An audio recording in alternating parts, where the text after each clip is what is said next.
Hello, Kiwi. Oh, wait.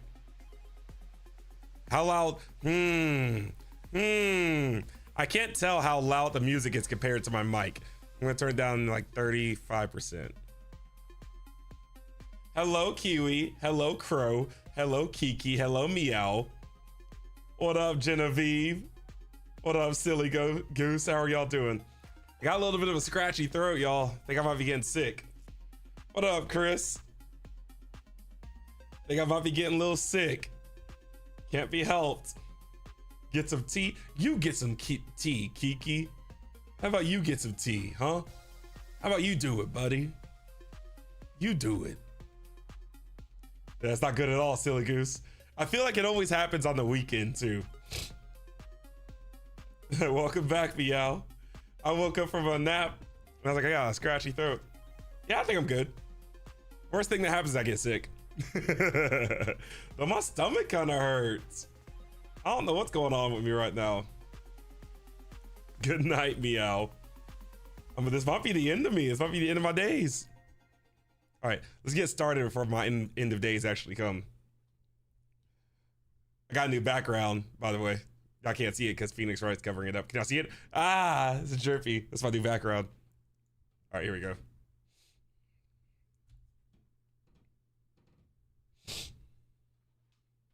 All right, we are finishing episode 4. Turnabout. What? Dang it, Jesus.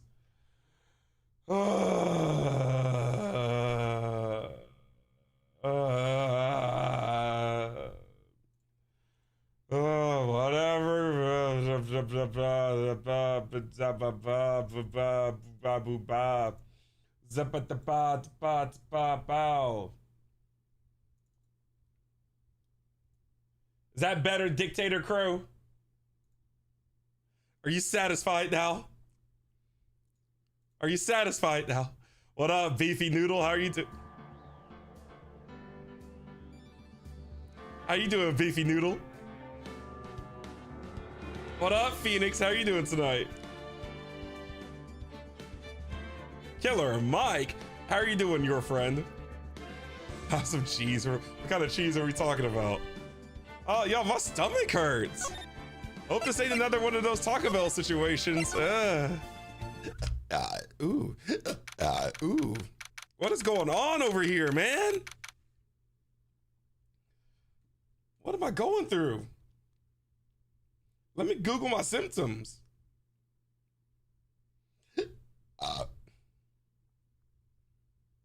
Is this the enemy?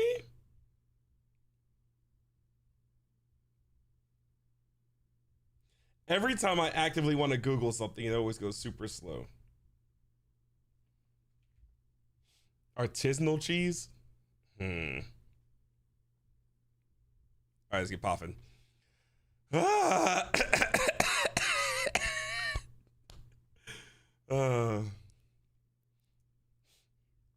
December 27, 2:11 p.m. Wright and Company Law Offices. Oh my God! Why is she? No! Why is she first? Why can't she never give me a chance to warm up before she comes on the screen? She's always wanting to be the first person to talk. Hello, Tia. How are you doing?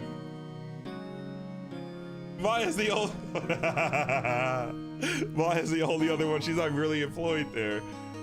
Man, my stomach hurts too much for this. Maya?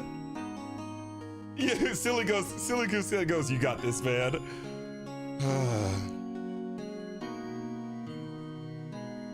Do I remember how to do this? Am I washed up? It's been a week. It's been a week since I've last done this. Nearly 7 full days. It's been a long time. Do I still have it in me? Have I lost my touch? Am I washed up? Do I remember the way? Can I find my former prime and channel it through this one last time? I don't know if I can do it anymore. Here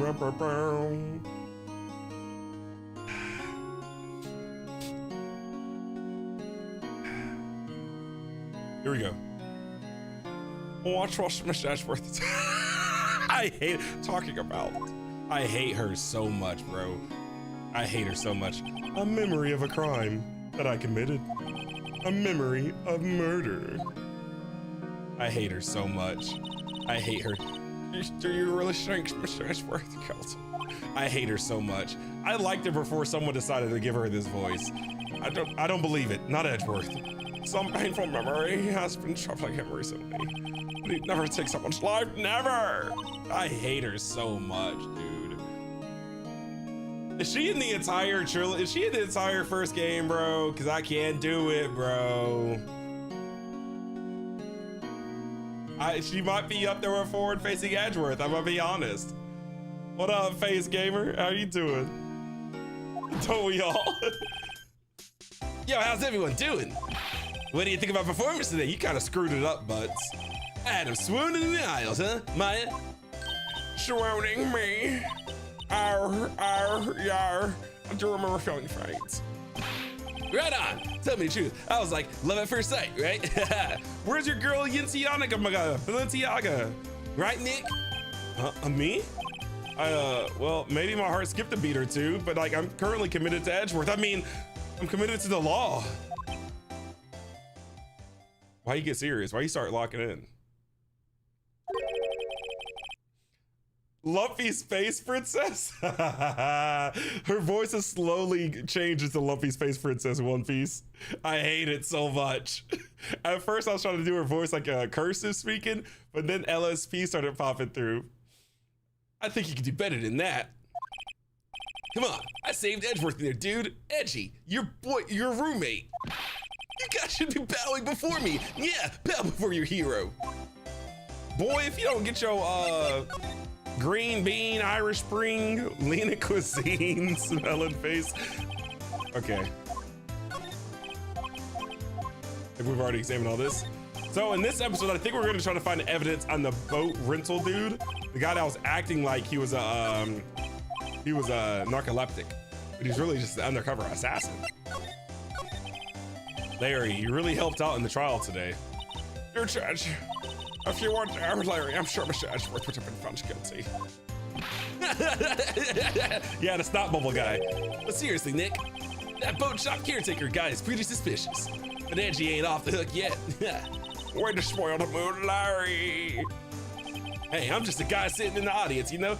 Y'all ever seen that movie Tropic Thunder with Robert Downey Jr., where he's just a guy playing a guy that's playing another guy? That's a wild movie. Hey, Katie, how are you doing? I'm good. My stomach kind of hurt, Katie. I might have to poop soon. I don't know what's going on with me. Woke up from my nap, my body's revolting against me. I said poop stream? Okay. But I'm just a guy sitting in the audience, you know? But from where I'm ow, if I laugh, my stomach convulses. It's like I'm giving birth to an alien. Is there an alien in my chest? That would be crazy. Imagine if an alien just popped out of my chest during the stream. Like just popped out and started doing this little number. Like father, like son. But from where I was sitting, Edgy seemed pretty edgy. I mean, you can really tell. No, he's telling the truth about that night. Nick. I don't know, but what I do know is I'm going to believe in you two until the end. Us two? Oh, us two? Ashworth and who else? You mean me, right? Nah, he means me. Right, Nick? Larry Butts, hairy Butts. I've only shaved one cheek at a time. Yeah, why did you mention your butt? Never mind. Yeah, you, Larry, I guess. Me. But why you Larry? What up, Ava Lava? Yeah, I'm just a dude playing a dude disguised as another dude. What do you mean save that for October? Save my poop for October? You talking about poop retention? See, Tia, I thought we were saving the poop retention talks for Tears of the Kingdom. But if we're gonna do poop retention August as well, man, you want me to retain it for July and August and September? Dang, Tia going for a 3-month poop retention streak. That is crazy. So it shall be. But why are you? Okay. Yeah. Actually, why me, Nick? Enough of the silent treatment. Nick, why do you trust Mr. Edgeworth so much? I mean, he's changed recently, true. But when we first met him, he was kind of a jerk, don't you think? You didn't know him back then. Back when you wanted to become a defense attorney. Wait, was that when you two were classmates? Yes, in grade school. New song. They saved me, Miles and Larry. They saved me and I'll never forget it. We were at lunch. It was Thanksgiving time. For lunch today, they gave us turkey, dressing, mashed potatoes, white gravy, and green beans for the side. I didn't really think to chew, so I just started yopping on my food. Then I started choking. Started choking on some turkey mixed with some dressing. But what happened next was kind of the scenario. Larry Butts put his butt down on a chair so I could rest my head. And then Edgeworth, he gave me a nice firm ka-cha! Popped the turkey right out. Guess where the turkey went out from there? That's right, in the Larry Butts dinner tray. Larry Butts ate it, and then guess what we had to do with Larry Butts? Repeat the cycle, ka-cha! And then guess who ate it after that? Edgeworth, 3 times recycled turkey and dressing. We had to slap Edgeworth, ka-cha! And then the cycle just kept repeating. And that's where you find us here today, roommates. They saved me, and I'll never forget it. That's why I became a defense attorney, you know. What? Hey, Larry, what's he talking about? Huh? Sorry. I kind of forgot. Okay, Nick, out with it. I'm going to hear the story today, and it's final. Okay. It's kind of a long story, so hang in there. It was the very end of 3rd grade. See, I promise y'all, I didn't make that story up. That's exactly what he's gonna clarify right here. It's not like I brought that story out of my real life and I was in 3rd grade and I was choking on Thanksgiving dinner at Pat Henry Elementary. It's not like I was wearing my soccer jersey and my swimming trunks. It's not like I was trying to scarf the food down to get an early recess so I could play basketball and beat my friend Ben and George out to the basketball court. It's not like my friend Nick Tolliver and Kelly had to save me from choking at lunchtime. That would be so far from the truth. It's not like Miss Jackson saw me choking and was like, my baby boy. And then I cried a little bit after choking on some turkey. That would never happen. It's not like I ate my regurgitated lunch anyway. Not like I did like a bird thing where I spit it up, cried, and then ate it again. That would never happen. That's just me, you know, like reading into the lore of Phoenix Wright and like acting upon it. There is no truth in what I just said. I was on trial, a class trial. A class trial. Is that Kutil? What up, Sky? How are you doing? What up, Kutil? So chill. How you doing, so chill? What up, Ray?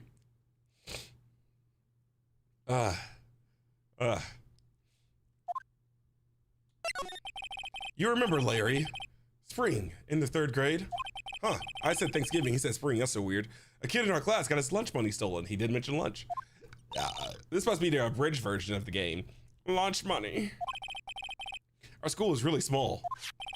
Every month, kids would bring in an envelope with money for lunch from home. Man, where are these burps coming from? I see, is my child gonna pop out of my chest and start hitting the gritty? Anyway, this kid's envelope disappeared with $38 still inside. $38 go a long way for me right now, big bro, I'm just saying. Oh, yeah, now that you mentioned it, I do remember that. I bought a bunch of Coca-Cola with that money, bro. I can see why you'd forget though. You were out of school that day. Anyway, that envelope had been stolen during PE class. I was coming down with a cold. So I'd skip PE that day. I was the only one not in class. Sure, I thought you did it. Yeah, the kids in class said I should be put on trial. Trial! So the next day we held a classroom trial with me as a defendant. Aww. I didn't do it. Guilty, he did it. Guilty, give the money back. You're such a meanie. No one play with him. Just admit you did it. You stink. You can't hide the truth. So that's the truth. We're not gonna play with you anymore. Yeah, but no more borrowing my eraser. You shouldn't be allowed to relay this. We're on a pro library committee. You're back on Phoenix says I love you. Hey, did you rub that pig the other day? Now, teacher. Now, Phoenix. You know you shouldn't steal people's money. It's not right. But when I steal, it's always right. In the end, even a teacher thought I'd done it. Go over and apologize, Phoenix. Ah, that shirt's drippy, bro. What we got? Phoenix is tripped out looking like Vegeta. Okay, buddy. I didn't know what was happening. I was so sad, I couldn't stop crying. Everyone was staring at me like I'd done it. I tried to apologize. I went to where the boy whose money had been stolen was sitting. That's when it happened.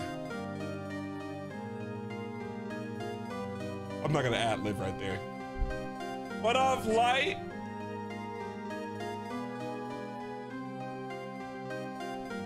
What up, Edits, man? Now, if you want to buy me, the Squirrel game comes out next week. If you want to buy it for me, I'll play it. What up, Milo? How are you doing? Oh, you said you could buy the Squirrel game with the $38. Yeah, you're right. If I had that $38, I could buy the Squirrel game. I see what you mean, Edits, man. Yeah, if I had that $38, I'd buy it. Milo, it's going well, but you know what I'm going through right now, Milo? I think there's an alien. I think an alien laid a baby inside my chest cavity, but I think that it went from my chest cavity into my stomach cavity. And right now the alien's ready to pop out and start hitting this number. Right here on stream, it's just right here, ready to give birth to itself. So I'm currently flexing my stomach so the alien doesn't pop out and traumatize you all.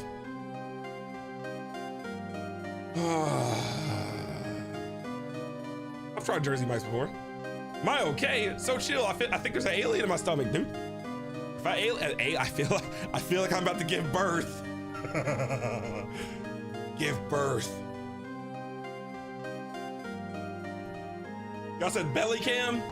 Who said belly cam? Did I just see someone say that? Someone just said belly cam. You see that? Y'all want to see my baby kick? Anyways. That's when it happened. He shouldn't have to apologize. The only thing that belongs in the trial is evidence.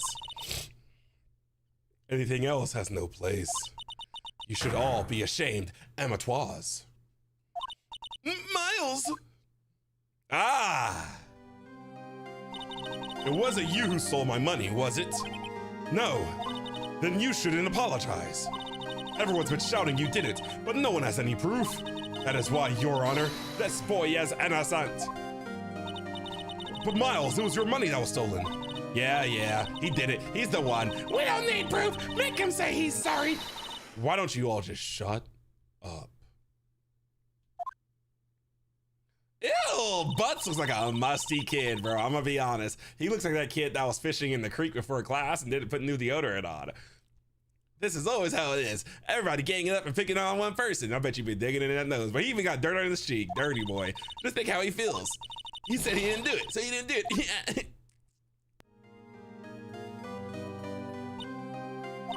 Very well. I will replace the money myself. Listen, nah, bro. Listen. If a student ever lost $38 and they came up to me like, Mr. Lindsay, bro, I lost my money. It's gone. You wouldn't catch me saying, fine, here's $38 in my own pocket. I'd be like, bro, figure it out. And I just walk around, walk away and get myself like a Coca-Cola. The class trial is over. That's how it happened. After that, the three of us were best friends, even roommates at one point in time. Wow, I had no idea. Yeah, I had no idea either. That's what happens when you... I can't say what I was about to say. I mean, I forgot. Memory loss, huh? That's when I learned what it meant to be alone. I learned to be lonely, like the Phantom of the Opera. Learn to be lonely. You ever watch Phantom of the Opera, Maya? Huh?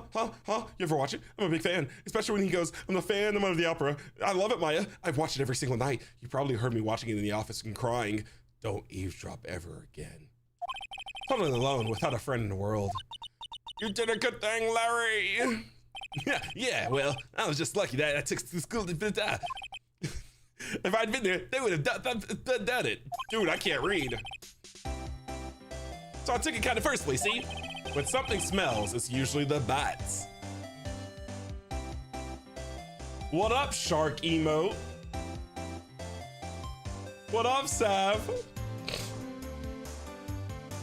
I like coleslaw, but you'll never catch me getting it with my canes. You'll never catch me willingly getting coleslaw from canes. I like coleslaw though. What up, Vivian? Whew. Anyway, Edgeworth and I talked about after that class trial. That's when I heard his father was a defense attorney. I remember his eyes would shine when he talked about his father. What up, Sasha? How are you doing? What up, syrup? Syrup. Speaking of syrup, what y'all know about syrup? What do y'all know about? Wait a second, man. I need y'all to know just how serious I am about this topic right here.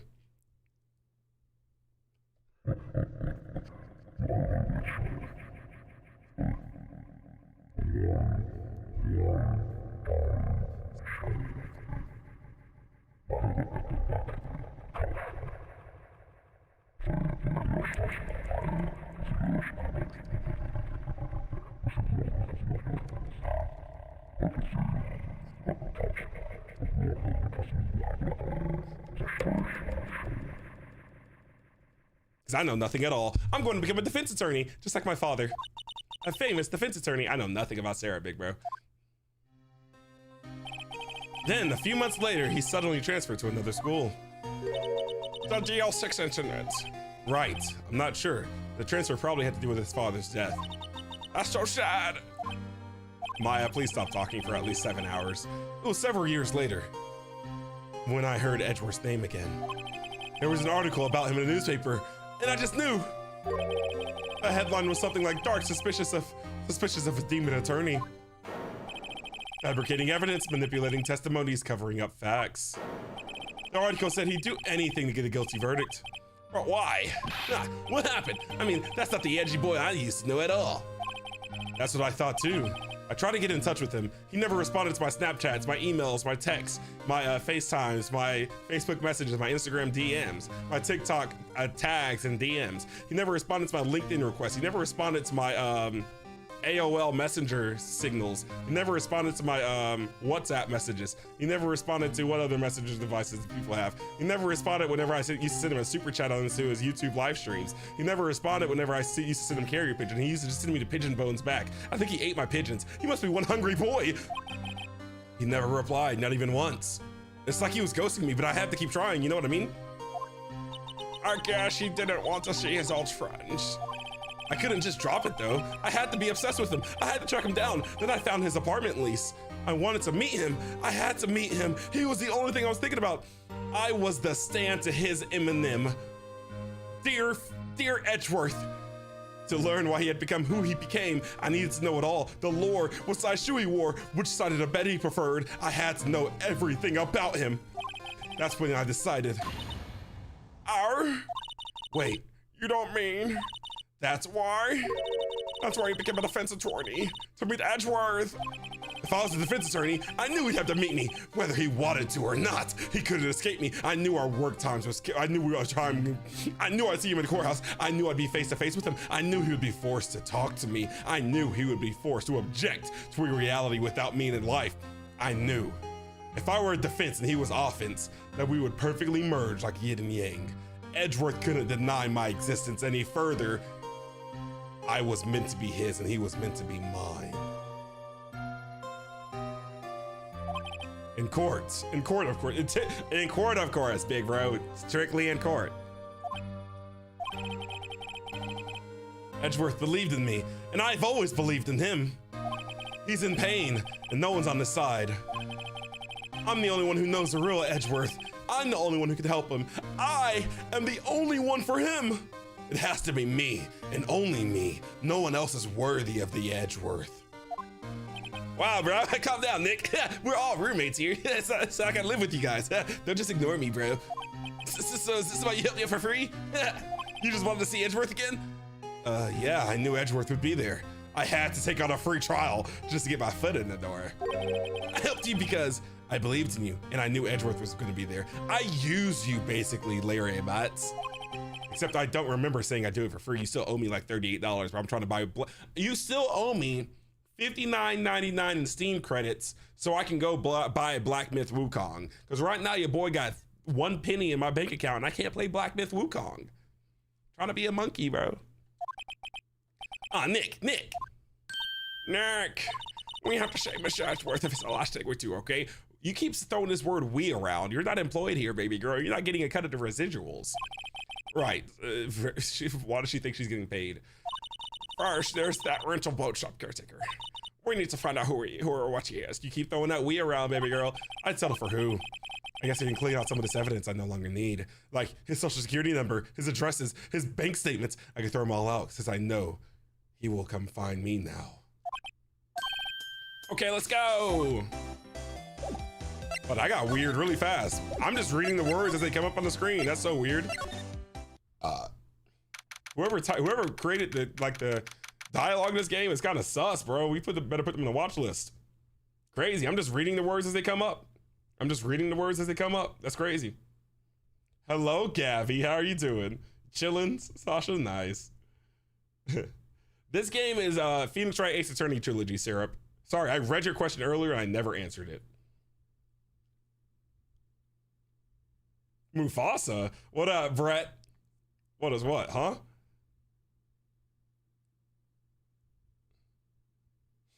Yeah, I feel like my baby's gonna get birthed.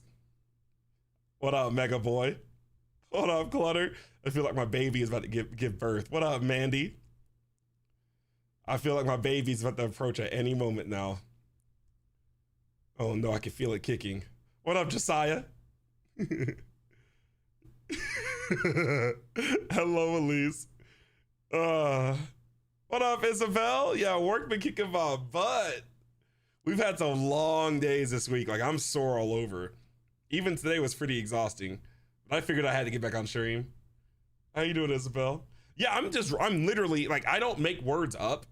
I don't create any new dialogue or anything. I'm literally just reading it as it appears on the screen. So, like, that whole thing about Phoenix being a stalker is kind of weird, bro. Look at Berlin in the back.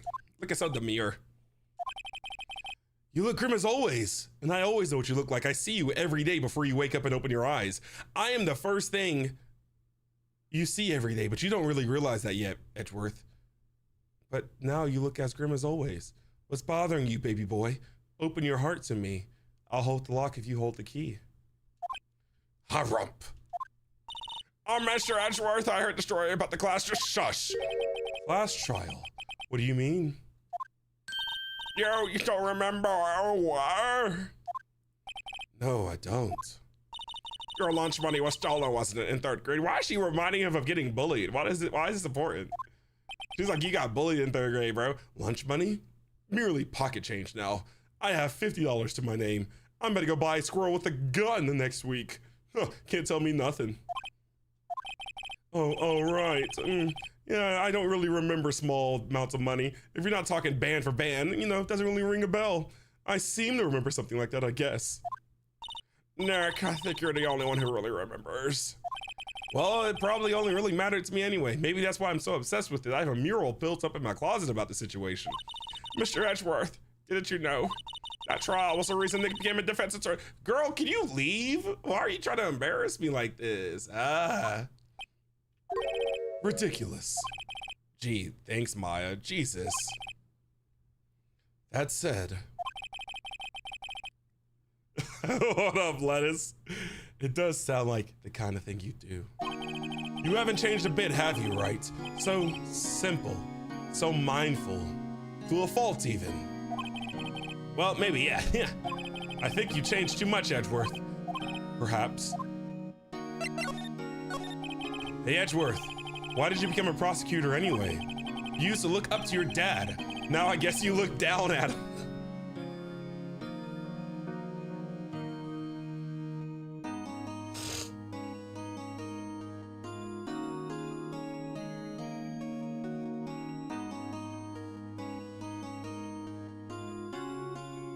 You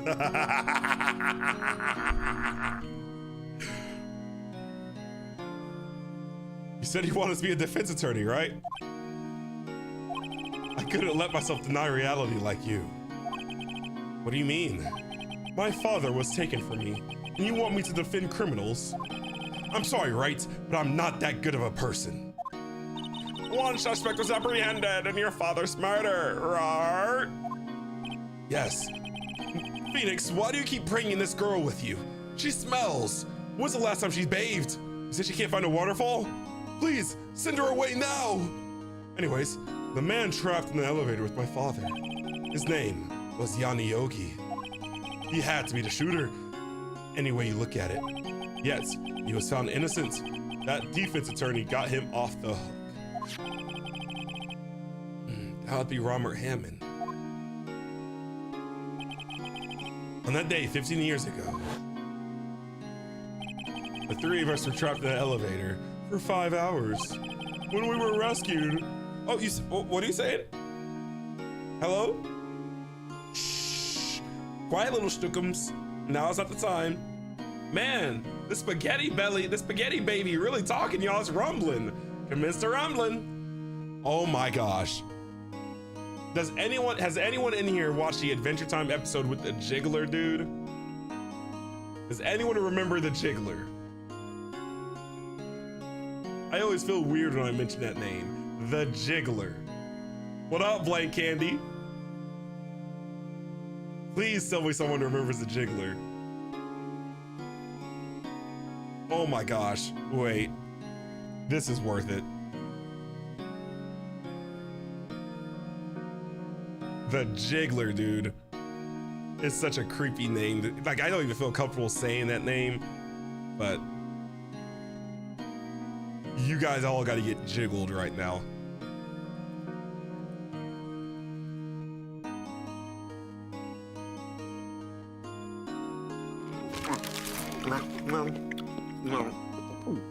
I taste awesome. Then he goes from that to this? Our pet exploded. Super dramatic. Then he's buddy. dead. The Jiggler is a creepy thing. Well, like the first season of Adventure Time was a ride, dude. I watched every episode.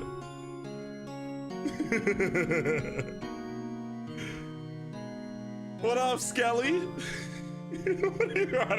You watched it with a smile on your face, I believe, and your toes interlocked. I feel like I'm about to give birth to a Jiggler, dude. I feel like there's a Jiggler in my belly. I'm about to give birth. I'm about to bring one of those things into the world.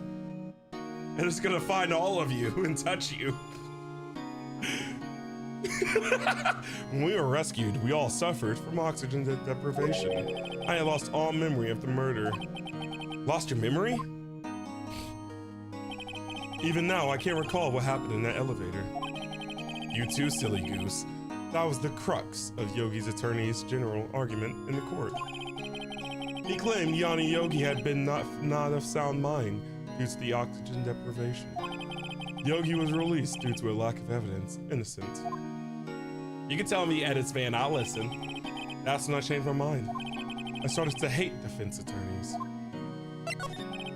What's your relationship with Von Karma? Does he be paying your rent? I bet Von Karma pays your rent, big bros. Fill me in. Let me know how I can get him to pay my rent. He's my teacher and a man who deserves respect. I learned everything I know of courtroom techniques from him. It's always like my sister. What's to you, Nick? He is a perfectionist in all things. In court, in his personal life. He is obsessed with doing everything perfectly. Perfectly, huh? In all the cases he has taken on, none were left unsolved. Not one suspect was declared innocent ever. That's... I know. It's possible some of the suspects were indeed innocent. However, it is impossible for us to accurately determine that in every case. All Von Karma does is eat hot chip, lie, and interlock his toes. Just to find the suspect guilty perfectly every single time without fail. That's like the key to life. You know, if your chakra aligns perfectly if you interlock your toes. It interlocks, if you do it with someone else, it combines doubly so. It's a hidden technique. Locked behind a scroll in the hidden leaf. I need to find Naruto and I need to like use his powers to steal the scroll. But if I do that, it'll kick off the beginning of Naruto. You also the first episode of Naruto, right? With the scroll Naruto stole with the Kakebuchi no Jutsu. It's a secret technique, a hidden technique, a forbidden technique. He's not supposed to steal it, but it also holds the secrets to the interlocking toe powers. I need it. I need it bad. Why do they keep putting that kind of script in here, bro? What is this game? Sydney, hello, thank you for the follow. In any case, it's nigh well impossible to find a weakness in him. Should a weakness appear, he would do everything in his power to make it go away. Edgeworth, if what you're saying is true, you're headed for a guilty sentence tomorrow, boy. You better clean up your attitude, boy. Oh, he's right. Now it's time to praise the enemy, Mr. Edgeworth. It's a strange situation. It's a strange situation in which I find myself, I'll admit. No kidding. You done here, big bro? All right, let's go to the criminal affairs department.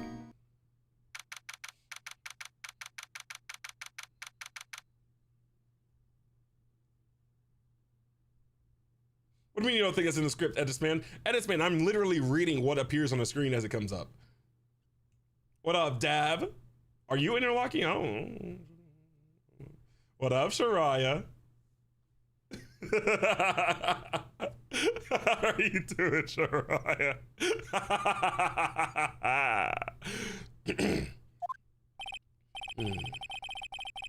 Looks like Detective Gumshoe hasn't gotten back yet. Gumshoe? Gumshoe? He won't be coming back today. I fired him. Really? He said there was some guy he had to arrest by tomorrow. Boat shop caretaker. He shouted something about catching him if it's the last thing I do, pal. Good luck, Gumshoe. Off to Gore Lake, boy. So I think I remember hey, pal. Long time no see. Detective Gumshoe. Close one today, eh? I got so worked up, I snapped my tie in half. Strong. Sorry about that. Why are you telling me that? Are you trying to flex on me, Gumshoe? Is that a straw in your ear, buddy? I know you can't write. You can't read or write, Gumshoe. Don't pretend. No problem, pal. Ooh. The baby is burping, bro. The baby's gonna come at any moment now, y'all. Woo.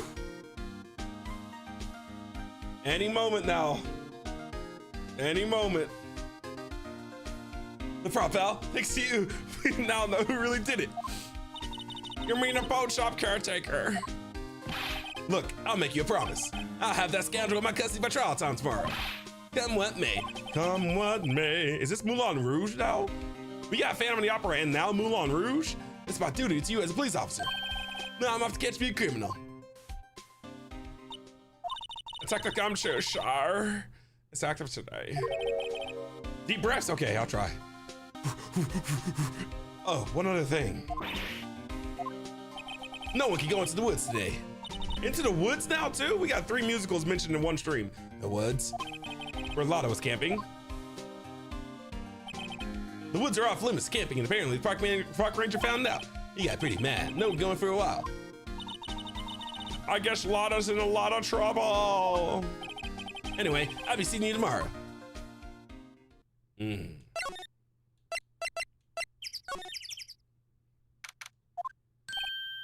Huh? The steel eyesore is missing. Eyesore? Looks like the hot dog stand is closed too. I guess Larry's too busy worrying about Mr. Edgeworth to show off her work.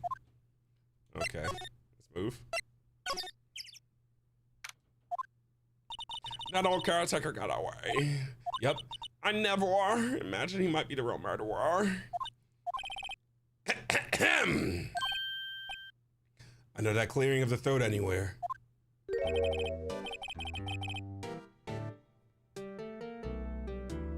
Channel his remember his voice. What was his voice? Remember it. Hello. What might you be doing here? Indubitably. Out for a walk. The days of my youth, like the scent of a fresh lemon squeezed over a nice, plump roast of ham. Mr. Grossberg, this is no time for idle reminiscing. Mr. Edgeworth's trial ends tomorrow. Oh, that is true, yes. But from what I saw of today's trial, Edgeworth should be fine, right? Well, I'm not so sure about that. Ho, ho, ho, Santa Christmas time, get it? What do you mean by that? Well, I'm not sure. If you find anything out, come to my office at once, post haste. I might be able to offer you some assistance, indubitably so. Thanks, bye. What do you think Mr. Grossberg was doing here anyway? Get automated, idiot. Who knows? All right, let's go. My boy left his parrot, dude. He said, I'm out of here. Nobody's home. Hello, hello, squawk. Hey, it's Polly. I wonder where your owner's gone, Polly. Hello, hello, squawk. I can't believe he'd run off and leave his poor parrot to fend for herself. Hello, hello, squawk. Let's get in. That reminds me, Nick. Polly here knows the numbers to the safes, right? Yeah, that's right. Polly, what's the number to the safe? 1228, squawk. Let's open it, Nick, come on. I'm sure there isn't any money in there. He keeps it locked right. There must be something of value in there. I'm not so sure. Okay, Nick, let's see what's in there. I guess there might be a clue or two. The only thing in here is a letter. A letter. Oh, it's a Sudoku puzzle. I hate Sudoku. There's no name or signature on this thing. It's handwritten in very precise, clear letters. Get your revenge on Miles Edgeworth. Edgeworth? Nick, why wouldn't Mr. Edgeworth's name be on here? Is this Edgeworth's boyfriend's house? Oh my gosh, Nick, oh my gosh. How should I know? Is he cheating on me? It's not like I've been stalking him for the past 17 years or something. Please, get off my back, Maya. Or do I have to put you 6 feet under as well? Anyways, I don't really know what's going on anymore, Maya. My mind is going crazy. I'm lost in the sauce. I don't even know which way my mind is being tossed. I'm lost. How should I know? I'm going to read the whole thing, every single detail. Maya, go get the lemon juice from Grossberg. We need to see if there's invisible ink on this thing. Get your revenge on Miles Edgeworth. It also says, this is your last chance. Now is the time to get revenge on the two men who ruined your life.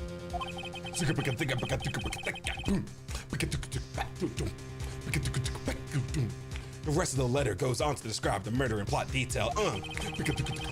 How to kill Robert Hammond in frame. Edgeworth. Calling Edgeworth out to the lake. Getting on the boat. Firing twice. This is exactly what I figured out today in court. It's all here in perfect detail.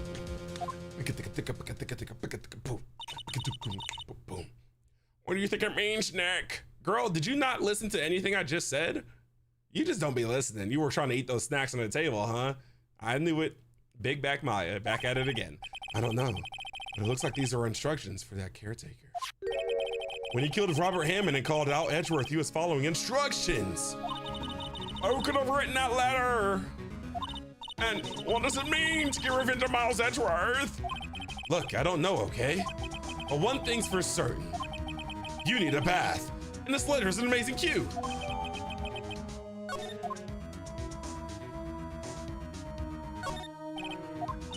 I wonder why the caretaker didn't take the letter with him. He left in a hurry, right? I don't think he ever even came back to trial after yada yada yada yada yada. Maybe I should take care of Polly. Maybe I should take care of Polly, Nick. You probably shouldn't just kidnap her. The police know about her anyway. I'm sure they'll do something. Well, okay. Sorry, Polly. He says I can't take you. That bird be pooping everywhere, bro. I know that newspaper is filthy. Just like me. Who uses a toilet nowadays anyway? All you use is a piece of toilet paper, piece of newspaper on the floor. You know what I mean? If y'all relate to that, say amen. Expose yourself right now. Expose yourself right now. Expose yourself right now. Expose yourself. Let's get these people banned if they say the amen.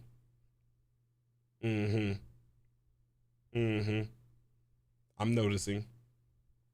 That's what I thought. That's what I thought. What up, Alwyn?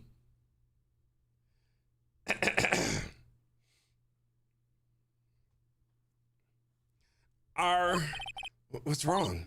Oh, never mind. What? Tell me. Just when I saw the CVI, I remember they're showing a pink princess special this week. Oh, see, That's what I want to tell you.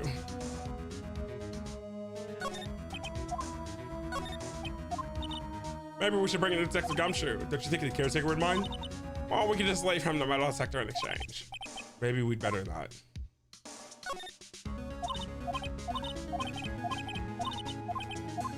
There's more dialogue right there than I expected. Let's get out of here.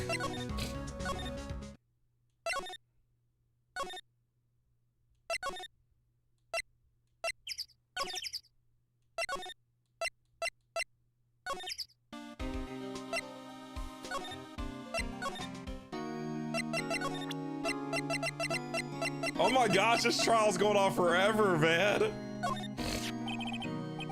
Edgeworth, see this letter? This came out of the safe in the shack where that boat rental caretaker lives. I see. Yeah, I got the boogers popping up, man. I got the boogers popping up. I gotta cough this up.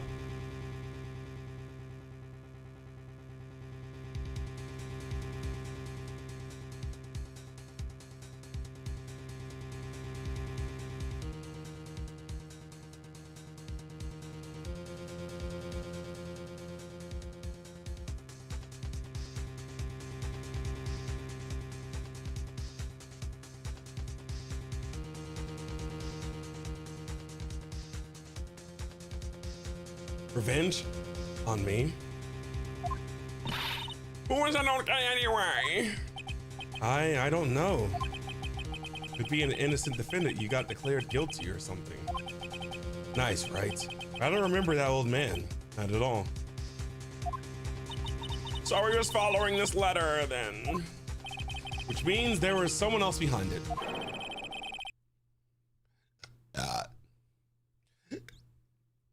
Dude, what's going on with me? Am I actively getting sick? I feel like my symptoms are getting worse as the stream goes. Am I gonna spend all weekend bedridden, bro? I finally have a free weekend and I'm gonna be sick? Unacceptable, bro. There has to be a better way. I won't stand for it. I'm fading fast. What do you mean 6 feet? Huh? You said get closer? You said get closer to you, Skelly? You said you said you want our eyeballs touching? That's how close? Eyeballs touching? I've hydrated a lot, Vivian. If I drink any more water, I'm gonna have to go use the bathroom. What do you mean grab your mask? I'm gonna pull that mask off so chill and put myself, I'm gonna pull your mask, I'm gonna do this. We both gonna be wearing that mask, same time. What up, 505? Social distance, Gabby. I'm gonna find you and I'm gonna sit right next to you. And I'm gonna do this thing.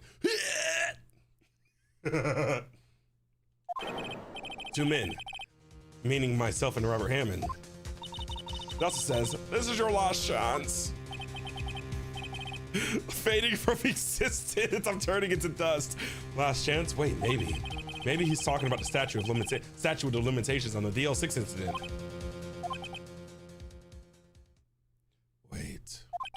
Wait, that old man. What? Juan isn't. Do you know who he is? Yogi.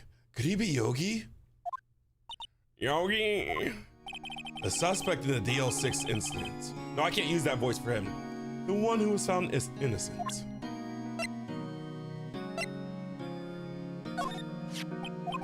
It was in that case that my life changed.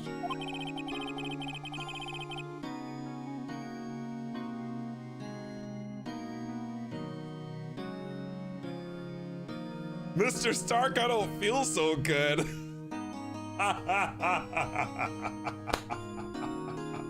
I swear.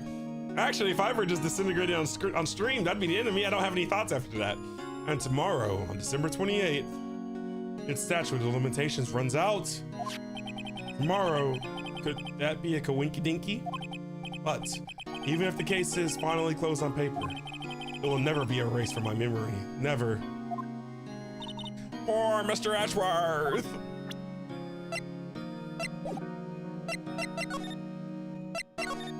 Yanni Yogi was a court bailiff at the time. We just happened to be in that elevator together 15 years ago. We just happened to be there, bro. I promise it wasn't scheduled or anything. Like how you and me just happened to be roommates. Oh, the winky dink. Rumbling, rumbling, bum bum, rumbling, rumbling. The quake was incredibly strong. Before I knew it, everything was dark. We were there for so long it felt like forever. The air thinned and the darkness closed in on us in that little box. We became unsettled. My man was tripping.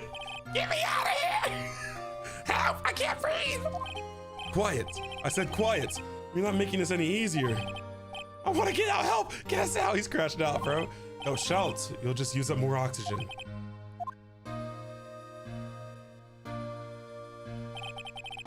That's all I remember. When I came to, I was in a hospital bed staring up at the ceiling. In court, Yanni Yogi's mental condition was called into question. They claimed the oxygen deprivation and stress had caused temporary insanity.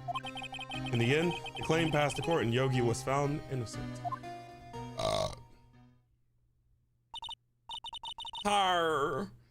But isn't that strange? Like Life is Strange, like Max Caulfield and Chloe Price. You ever play Life is Strange, Nick?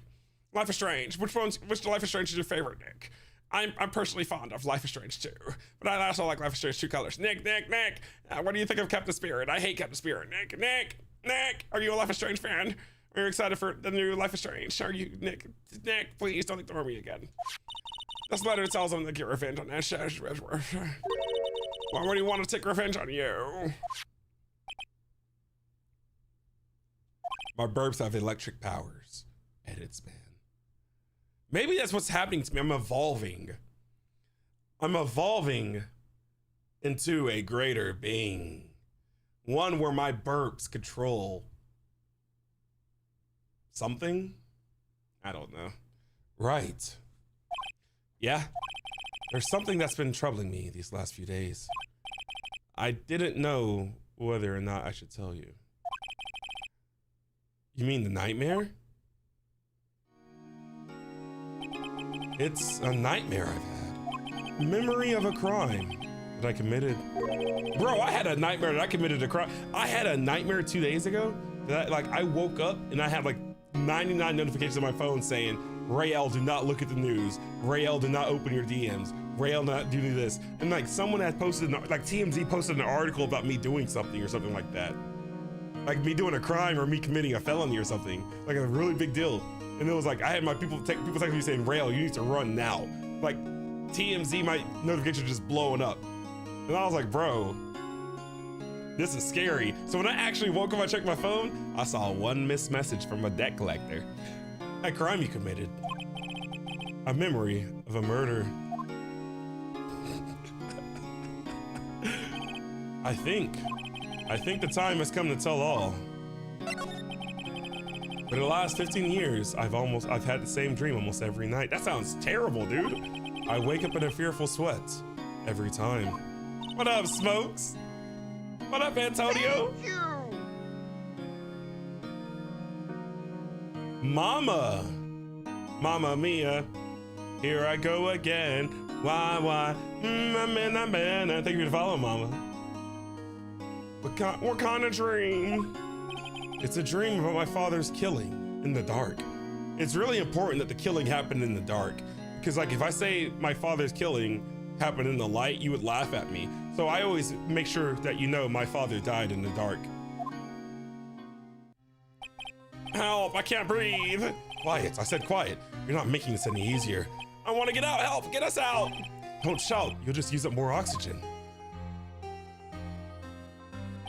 I can't breathe. You're using up my air. What? Stop breathing my air. I'll stop you. What? What are you? My man crashed out for some oxygen. I don't blame him, big bro. Oh, father. He's attacking father. Then I see the pistol lying by my feet. I don't know if it was evidence from that day in court. We're the bailiffs. In the days I pick it up. In the days I pick up the pistol. Get away. Get away from my father.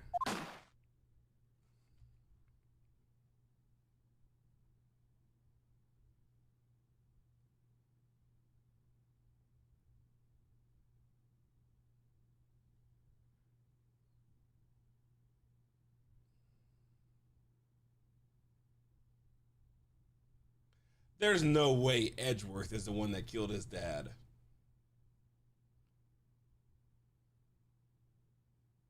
What up, Kelsey? Yeah, it is. This is a blind playthrough. First time playing it.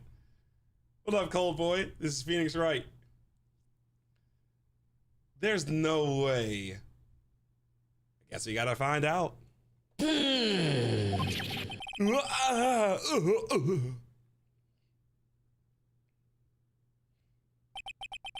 with that scream, I wake. It's a bone-chilling scream. A scream that has rung in my ears for the past 15 years. I mean, Edgeworth, my boy, we're roommates. I hear it every morning. I mean, even if you don't know I'm in the room with you. Sometimes I'm under your bed, sometimes I'm in your closet, sometimes I'm in your ceiling, sometimes I'm outside your window. But I've heard it for the past 15 years, Edgeworth. So I promise you, I've seen you every single time you've woken up. But that's just a dream, right? Right. That thought is the only thing that has kept me sane for the last 15 years. But what if I'm wrong? What if it's real? They say that sometimes people shut out memories in self-defense. Maybe it was I who killed my father. War! If you think about it that way, this letter makes sense. Get your revenge on Miles Edgeworth. Think about it. Yogi was really innocent. That's why he wanted revenge against me. Wait, Edgeworth, you mean? It was me. I was the true criminal of the TL6. I shot my father. This is bad. What are we going to do, Nick? What can we do? I don't know, Maya. Calm down. Go home. Jeez, why are you still here? Your sister's dead. I don't need you anymore. I don't think there's anything we could do, like it or not. Get a job. I hate that I like Maya's character. I hate the voice we've attached to Maya because now I'm associating the voice to her personality. And now I hate Maya because of the voice we've given her. I don't hate Maya. I hate Maya's voice that we've given her. And the fact that I see her with that voice now, it makes me hate Maya. This is crazy. This is crazy. I gotta commit to the bit, mama. I can't quit on it yet. I hate the voice, but like I gotta stick with it. What up, Sarah? It's an Australian accent.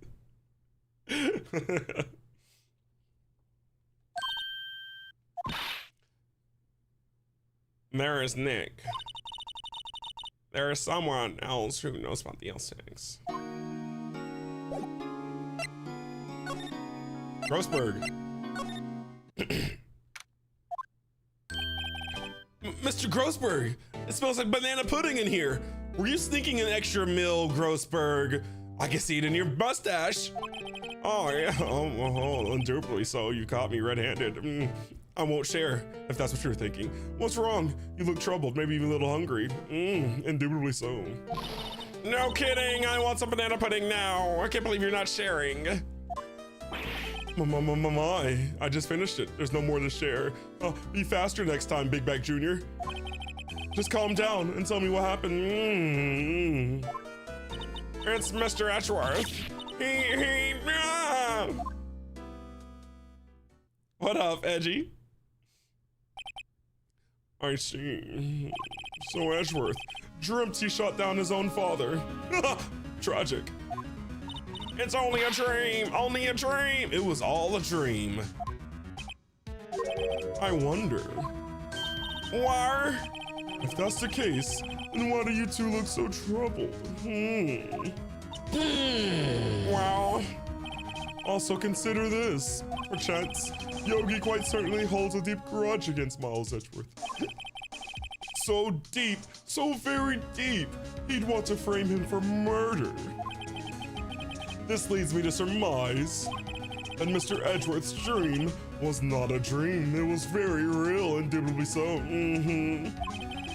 Well, as you imagine, Miles Edgeworth threw the pistol to save his father. The pistol fired, bang, shot him down, bang, bang. My baby shot me down, and our deed was done. No! I don't believe it! Yogi was suspected of murder, and his career as a bailiff was irrevocably wrecked. Thus, he sought revenge on Miles Edgeworth. And I'm about to seek revenge of these banana pudding crumbs. Oh, I see them on the floor. Can't wait to vacuum them up on on Miles Edgeworth. This was his last chance, of course, with the statute of limitations so close. What do you know about Edgeworth's father? He was a defense attorney without peer. He always asked for my banana pudding recipe. I'd never share it, so if I shared it, my monopoly would end. We have detected inactivity during the live. Buddy, I promise you I'm here. Quit trying to get my TikTok lives killed, TikTok studio. Buddy, I promise I'm here. Y'all like the new background? He was a defense attorney without peer. It sounds trite, but it's true. Well, he may have had one peer, now I think about it. Y'all mentor, me a fair. My sister, Gregory Edgeworth was very disapproving of Mr. Von Karma's techniques. That's no surprise. Von Karma is an extreme man. All testimonies and evidence are nothing to him. The result, he has a perfect win record in court. To beat him, Gregory Edgeworth tried to call attention to his methods. And he lost and died in despair, as it were. I say, when Gregory Edgeworth was killed, the police called on the spirit medium. That was your mother, Mr. Faye. Misty and I go way back. You might not even be my daughter, girl. My apologies, I got uncouth for a second right there. That was your mother indeed, though, Misty Faye.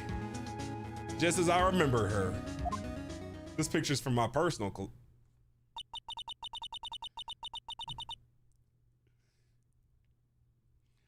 I am Gregory Edgeworth. I have been killed. The one who shot me was the bailiff, Yanni Yogi. Yanni Yogi. Yet Yogi was found innocent. As for my mother left us, everyone called her a fraud. That's right. Everyone thought she was, you see. Yeah, now that I think about it, I ain't finished eating my Kentucky Fried Chicken. I finished the banana pudding, but I ain't the chicken. I'm gonna need y'all to leave real quick, cause I can smell it brewing in the back room. It seems the one who lied was Gregory Edgeworth's ghost. Gregory Edgeworth must have known who shot him. I don't believe it. I don't believe it. So you're saying he falsified his testimony? That Edgeworth's dad lied to protect his son. It's only a possibility, mind you, but a possibility nonetheless. It's getting crazy, bro.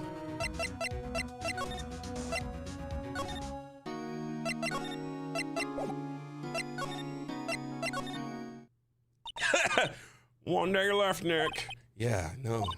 One else on the way, so let's get going. Where am I going?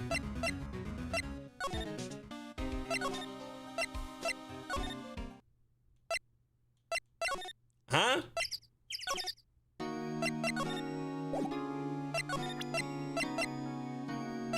Ah.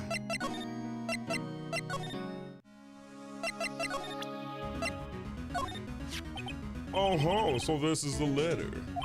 It does seem that Yogi was following this letter when he killed him. Thank you! Londi! Thank you for the... Londi? Londi? Londi. Londi, Londi, Londi, Londi, Londi, Londi, Londi. Londi. Londi.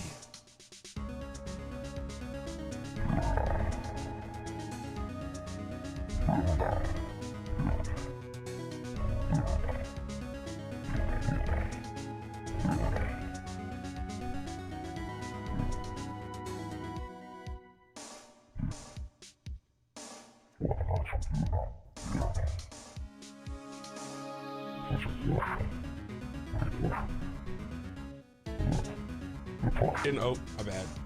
Kaylin's objecting. Never mind. What up, Kaylin? What up, Dusty? Why kill Robert Hammond? Hammond was a skilled defense attorney, but he defended clients not for their sake, but for his own. His own sake? He never trusted his clients that one. The only thing he trusted was his own ability. But he got his client found innocent, so why should it matter? Actually, my dear, it's quite different. He won that innocent verdict from no one but himself. Yogi was a free man, but socially he was ruined. Huh?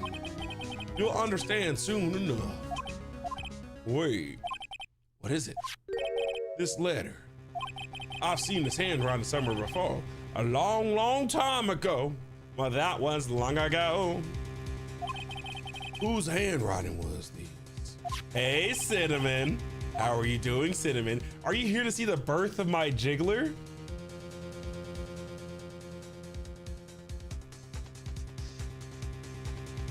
Are you here for it, Cinnamon? For the birth? Please tell me you are. I wouldn't have it any other way.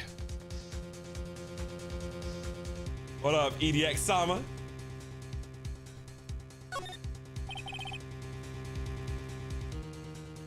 I'm good, Kaylin. Just been really busy with work this week.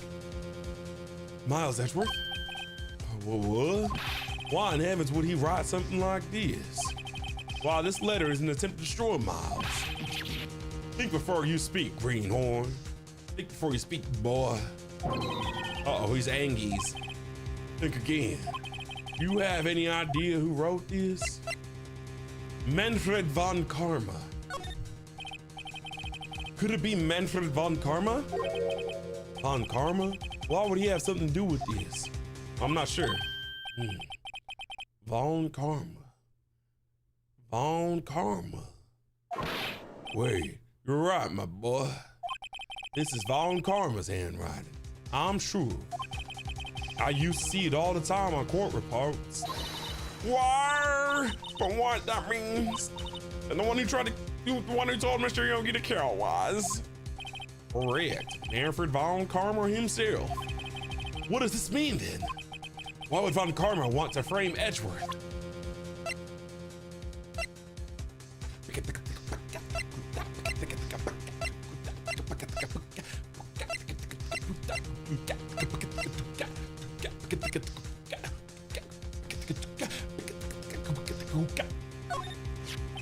Gregory Edgeworth? He was a gifted man. His death is truly a loss. I wonder what would have come to Von Karma if he was alive.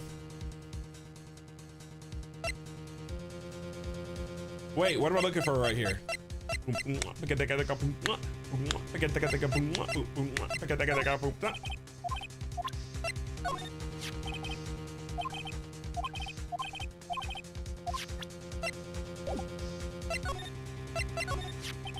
If it truly was Von Karma, who wrote this letter, and he would know the truth. He would know that Miles Edgeworth had accidentally killed his own father. He'll say as much tomorrow in court, I should think. He'll press the point until the court finds Miles Edgeworth guilty. Oh no! But how could Von Karma know about Mr. Edgeworth's past like that? Even Mr. Edgeworth thought it was just a nightmare. That I do not know. Yet I do know that Von Karma is both persistent and a perfectionist. He may be seeking to satisfy a grudge against Gregory Edgeworth by hurting his son. What do you mean?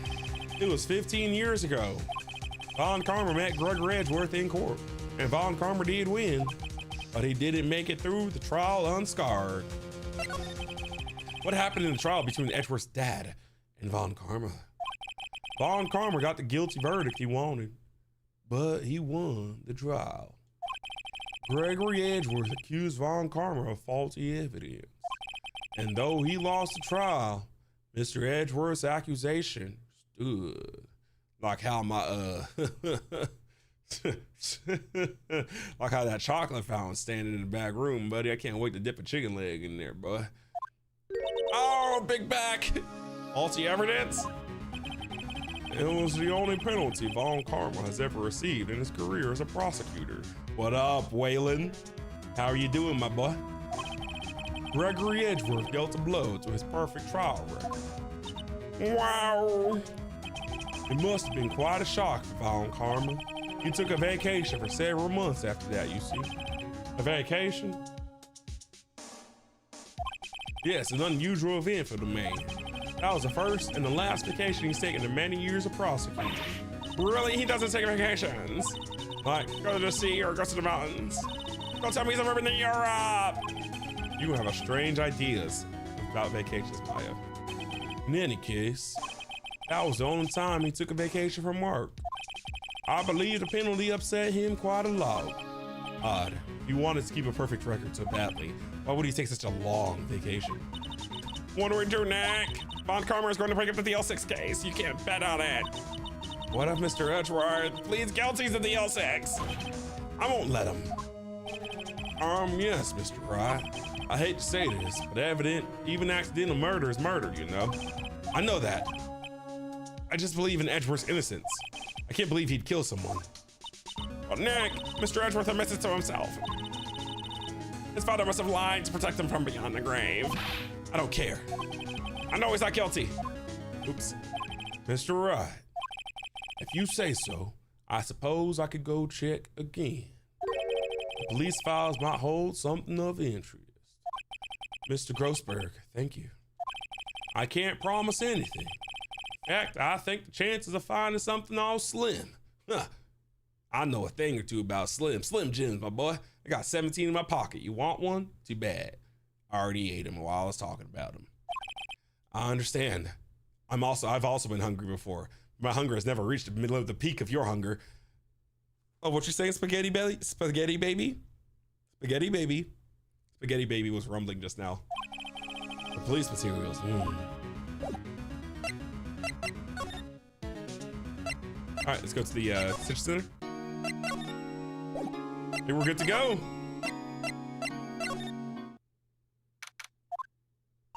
There's hardly anyone in here. Everyone must be out looking for the old guy, Yanni Yogi. It's you. I don't think Gumshoe will be coming back today. He's staying out late looking for someone. Sounds like Detective Gumshoe is pounding the pavement for real. We were wondering if we could check out the record room again. Well, no, I can't have you just anyone wandering around in here. I guess Mr. Von Karma is in there now anyway.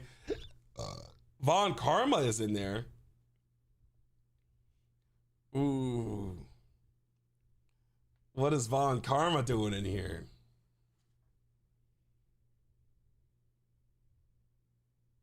What up, Sloshed?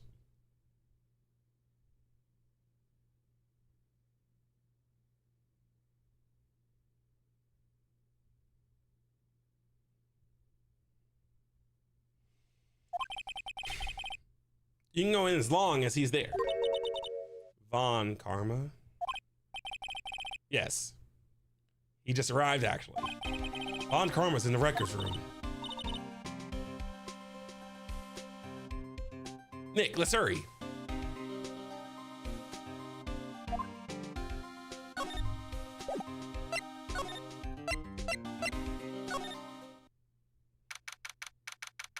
Guys, please try not to talk about things I haven't seen yet.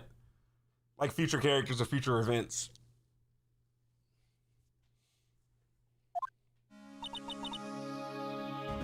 Dusty as always.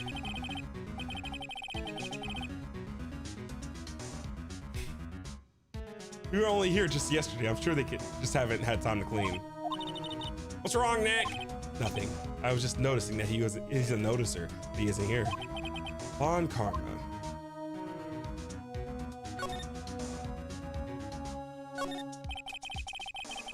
There are shelves stuffed with case files in the back of the room too. Forgotten cases rotting away for eternity. Nick, let's get what we need if we can get out of here. Okay, I guess we don't really need to be examining everything in here anyway. Oh, I guess I do need to examine just to find it. Grid files to collect case reports, subscribe large. Okay, we've heard this before. Is this open drawer? Huh? One of the drawers here is open. Someone must have been looking in it recently. The label says unsolved cases evidence. Unsolved cases? Nick, the file for the L6 is completely empty. What? What are you doing in here? Forward-facing Von Karma is scary.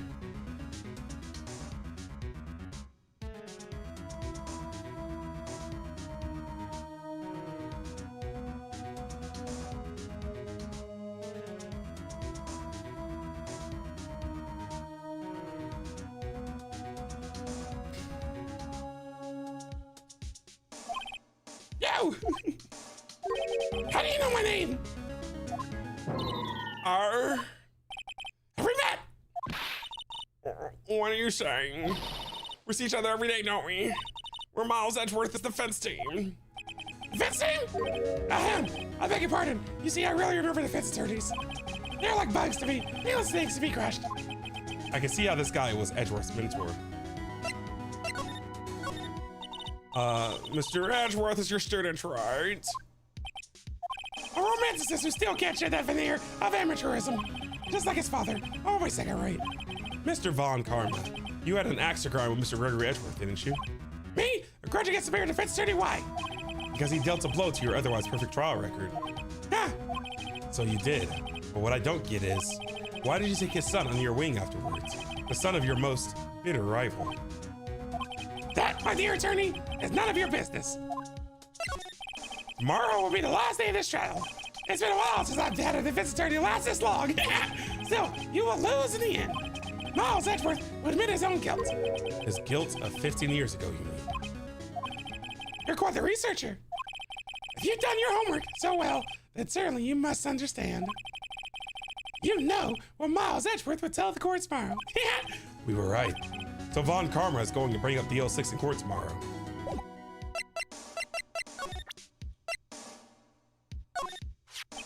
Mr. Von Karma, have a look at this. This was you, wasn't it? You instructed Yanni Yogi to commit murder. Yanni Yogi. What up, AJ?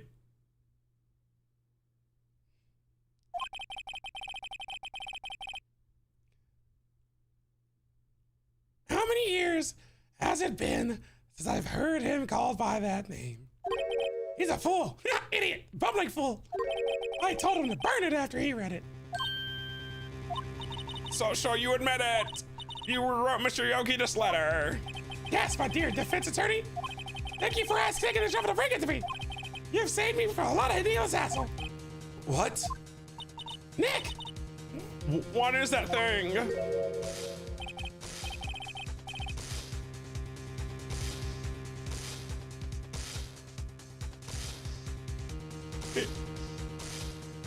Is he gonna jab me with that?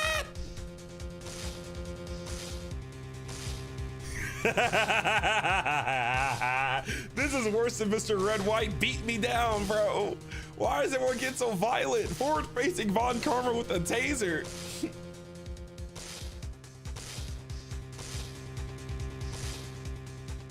This is scary. Ah. Oh, I just bit my lip. What up, Katie? that I made that voice for him before I heard his deep voice, Katie. What up? What up, Habibi? Habibi? What up, sassy kaiju? You know someone who has a crush on Von Karma? Based. Indeed! 600,000 volts will course through your body like a dog touching an electric fence. Where are the police at? There's no one. Thank you. Kaju, 120, thank you for the follow. Do the police not hear this? We're in the police station. This dude's gonna kill me. 600,000? Why is he packing this much heat? That might as well be a gun. Oh, don't worry. People don't die from it, usually. Usually? Now give me the letter. No. Nah. What are you? Oh, what are you? Nick, run. Ah.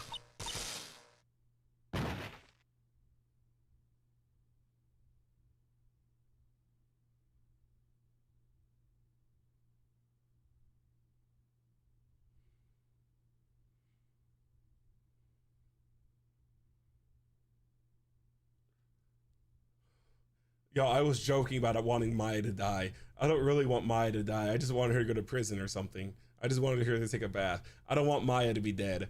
I was not.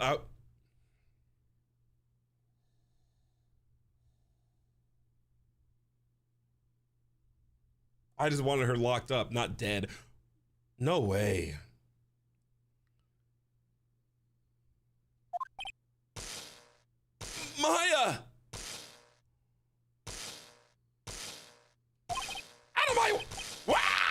Ah, dude, he taking everyone down. Von Karma's an Elden Ring boss, bro. We can't fight you. He just won a 2v1. Hey, Silver. Von Karma just won a 2v1. This is crazy. He got us. The letter's gone, of course. Why don't y'all make a copy of the letter? And he took the DL6 evidence, all of it. Back to having no clues.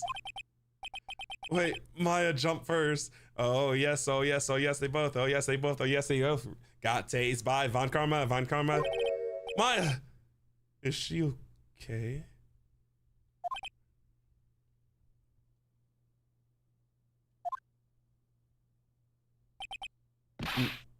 Maya.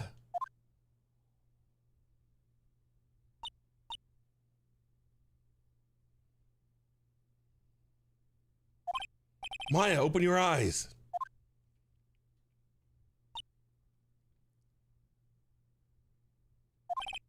Maya. Oh, God. So dramatic. Get up. A letter. Did he take it? Oh, yeah. Are you okay? I couldn't stop him. I jumped as fast as I could, but one shot from that thing knocked me out cold. She got 200 pumped. Her loot dropped on the floor, probably common loot. Carrying bandages. I'm useless. I'm no good as a lawyer or a medium. I can't even call my sister.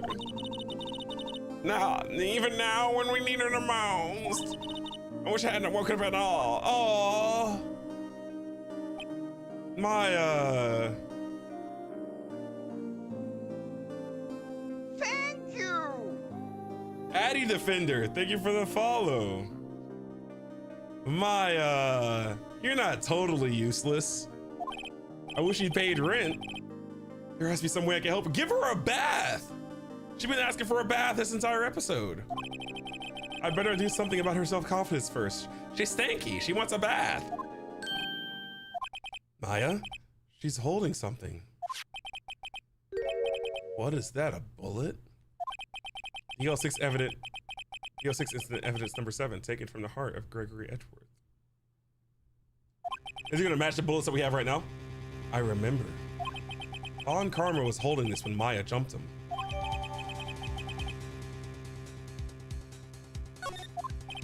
I'll prove it to you, Maya. You're most definitely not useless. I'll prove it to you in court tomorrow.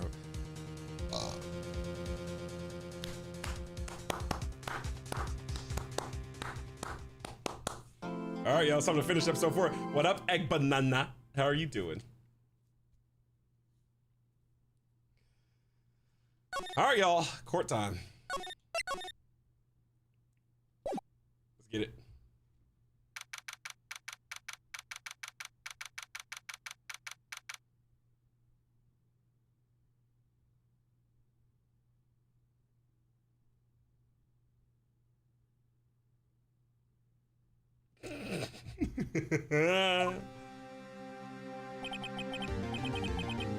This is it, Judgment Day. Today things are going to get settled at last. A lot of things. What? What's the big idea? Sorry, Nick, I only touched your shoulder. I guess the shock hasn't worn off from my run-in with this gun yesterday. Anyhow, how's the last day of the trial? Good luck, Nick. Yeah, thanks, Maya. Edgeworth is looking glum as always. I hope Von Karma doesn't push him too hard. Whoa! Ooh, what are you doing? Sorry, I'm sorry. I just thought I'd cheer you up for pet of the pack. Maya, maybe you should go outside and discharge. Roar, good idea. Try not to lecture you anyway on the way out. Maya's gonna kill someone. Ooh yeah, pal. Gumshoe? What's gotten into that girl? Detective Gumshoe. Morning, Mr. Edgeworth. Good morning. How'd it go, Detective? Have no fear. As promised, I've captured our runaway caretaker. I just brought him in. Took all night, pal. Thanks, Detective Gumshoe. You must be tired. Actually, after that shock I got on the way in, I feel pretty good. Yogi says he's forgotten his own name. But that has to be a lie. Why would he want to revenge on Edgeworth if he couldn't remember his past? He does remember, and I'm going to prove it. Gumshoe, keep eating those pennies, bro. That's why you're breathing hard. Here we go. Court is now in session for the trial of Miles Edgeworth. The defense is ready, Your Honor. The prosecution is ready. Right, very well. Let's begin. We have reached the final day of our proceedings in this trial. I ask that the prosecution submit a decisive evidence. Understood. What up? What? Come on, don't be awed into silence with every little thing he says. Very well, Mr. Von Karma. Your opening statement. Right. Thanks to Detective Gumshoe's efforts, the mall rental shop caretaker has been arrested. In yesterday's trial, the defense asserted that the caretaker was the murderer. However, the caretaker has yet to confirm this. I would like to ask the defense to cross-examine him as much as necessary. Very well. Please bring the witness to the courtroom. What up, caveman? Ladies and gentlemen of the court, I believe you all remember our witness. He lives in a bar rental under the sea, Chalfont Lake, from where he witnessed the incident. And she is currently has lost memory of his name and identity. Witness! Why did you run away yesterday? The witness is not running away as he will now testify. Oh, I see. Very well, please begin your testimony.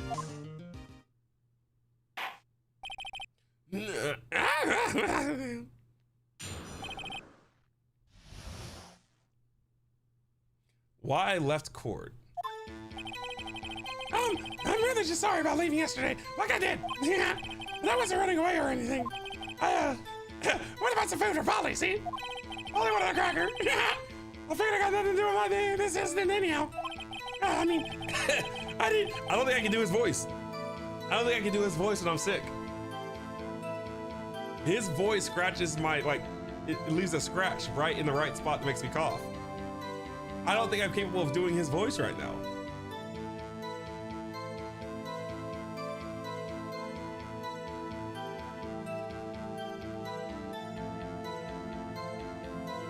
Let me get some water.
What's up, Michael?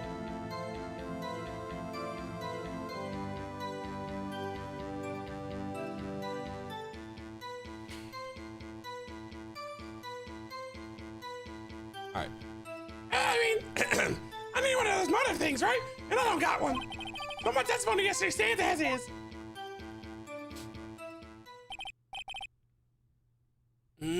Very well. Let's begin the cross-examination, shall we?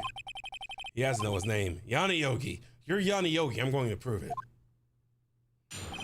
All right, here we go. Let's dance. Let's get it. We're going to start this off with a quick save.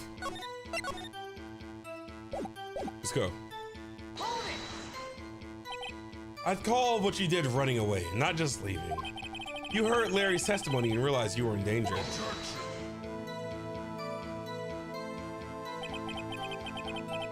Now, Mr. Wright, there's no need to rush conclusions. As I said, the witness is not running away. This is the testimony. He sure seems relaxed. In fact, they both do. Von Karma and Yanni Yogi. But I wasn't running away or nothing. I went to buy some food for Polly. Slosh, thank you for the manifesting.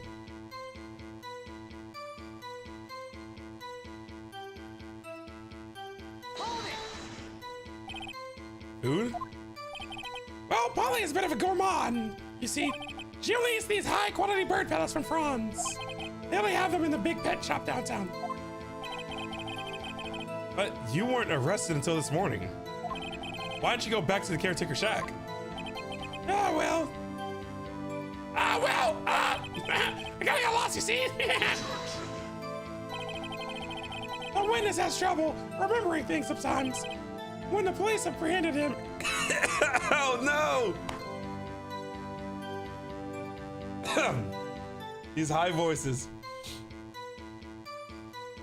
Ah.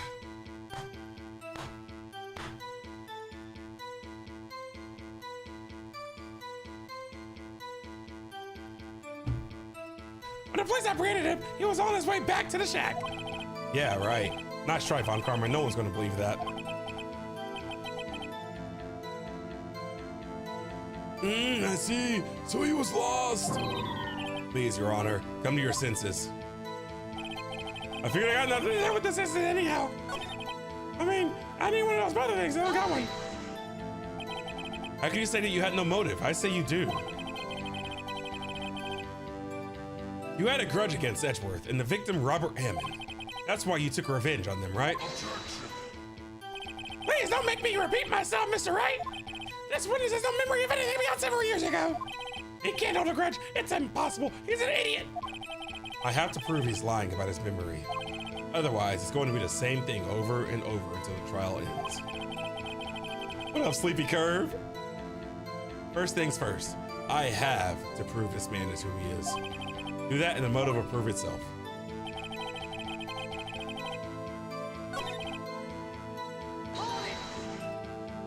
And why did you leave? He's just about to say why. Is this someone to just listen quietly and listen to us talking? If I sat quietly, Edgeworth would be guilty in 3 minutes.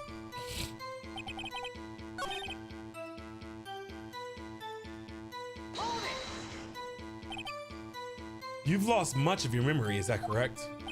Oh, yeah, seems like it. Then how could you know that you didn't have anything to do with this incident?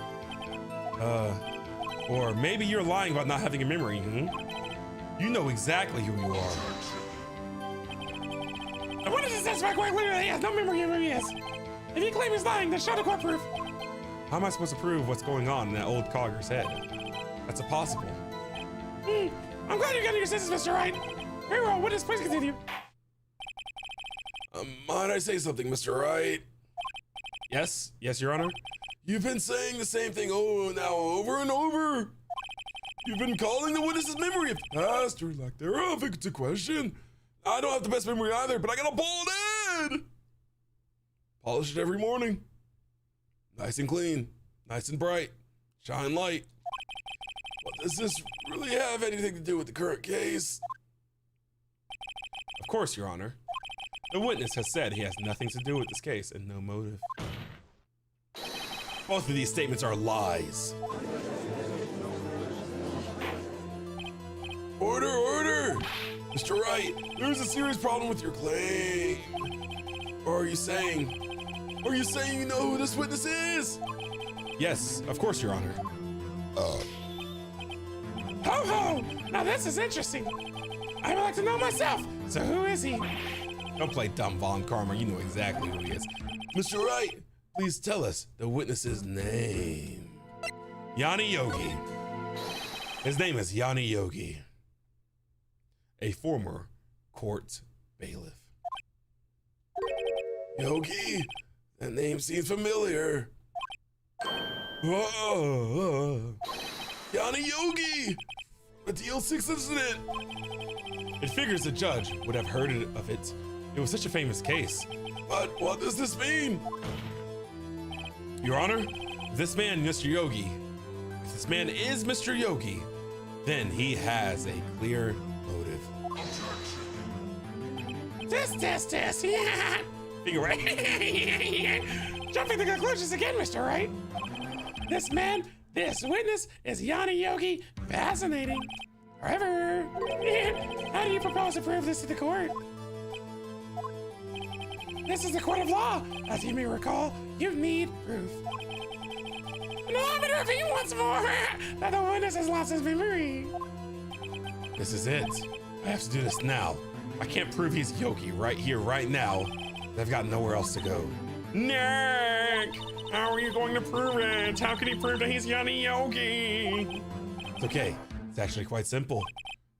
Dear arithmetic, my dear Maya, Your Honor, please take this man's fingerprints. Then we'll compare them to the fingerprints on the file for Yanni Yogi 15 years ago. I see, that makes sense. Test. Huh? I'm so very, very sorry, Mr. Wright. I'm dying.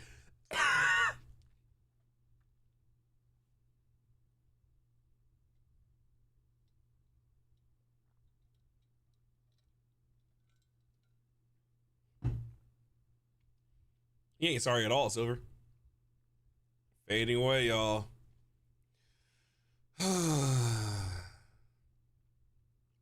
Finally get monetized on YouTube just to die the same day, bro. Jeez.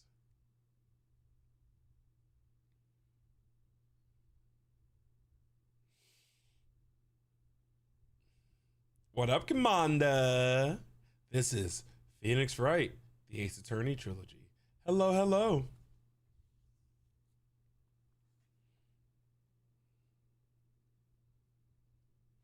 I'm so very, very sorry, Mr. Wright. Why? The witness has no What do you mean? Is this the Men in Black, bro? What? What? No fingerprints?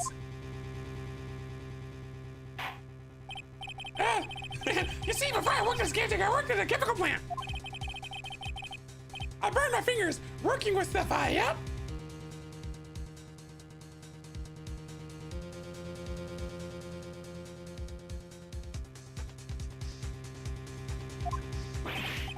What? Yogi, you burn your fingerprints off to hide your past?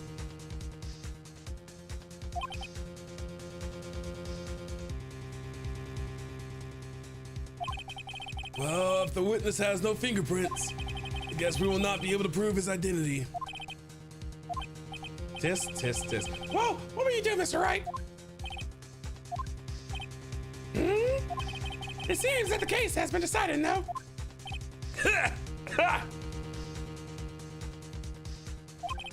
I know what happened. I know everything. I just can't prove it. No, I can't let it end like this. I can't lose. There has to be another way. There is no one who can testify as to who this witness is. No one. Nick, what are we going to do? I didn't even consider that. He might have erased his fingerprints. What do I do? Well, Mr. Wright, perhaps you'd like to cross-examine this parrot for a little comic relief, huh? bring the parrot in for real, bro. Yeah, very funny. You're a sore winner, Von Karma. Bring the parrot in, bro. Bring that parrot in, bro. We finna cook it up, have some stir fry. Let's go. Cross-examine this parrot. What is it, Nick? No, you're not going to. Your Honor, the defense would like to cook the parrot.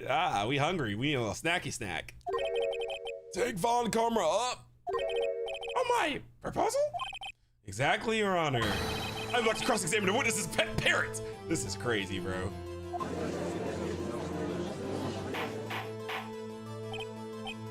Order.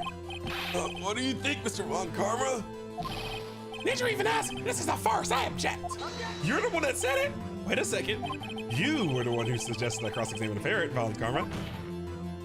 I have a right to do as you suggested it. Big facts. Big bars dropping on the monkey's big back. Y'all ain't ready for Freestyle Friday.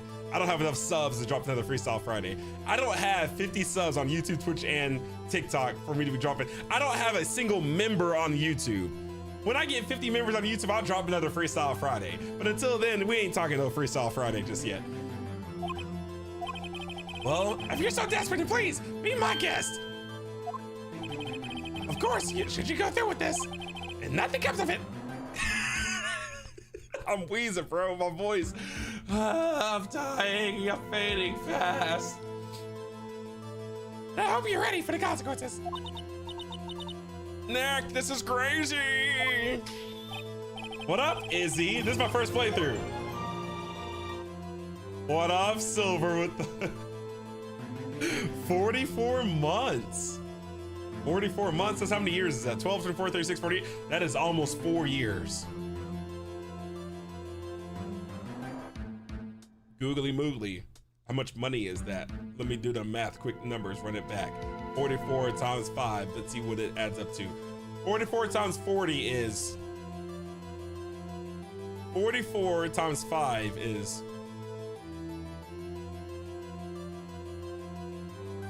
40 times 5 is 200. $203, I think? I don't know. Ah, the mathematologist over here. I'm the best mathematologist in the state of Oklahoma. Well, still want to go through and do a little game? Yes. Let the parrot take a stand. I will cross-examine her, Your Honor. What up, Crayon Eater? This is the most ridiculous thing I've ever heard. Von Karma's rigged every person's testimony, every piece of evidence. Except the parrot. She's my last chance. At least I think so. Bailiff, bring the parrot in. Peridot, Steven Universe? That parrot looks so demure, so mindful, so cutesy. That's quite a bird. Can we stir fry it? Oven roast it? Sashimi? Thank you! Felix, hello, thank you for the follow. Very cutesy. Please tell us your name. Name! The witness is ignoring me. Must hurt to be ignored by a bird. I am very well, witness. Who is your owner, please? Testify for us. Oh my gosh, we are actually cross-examining a bird. This is like a Yakuza sub-story, bro. This is something that would happen in Yakuza. When you're running around as Kiryu Kazuma. Walking around and then randomly someone's like, hey, can you talk about Perry? Trying to get some information out of him. This is a Yakuza sub-story right here, dude.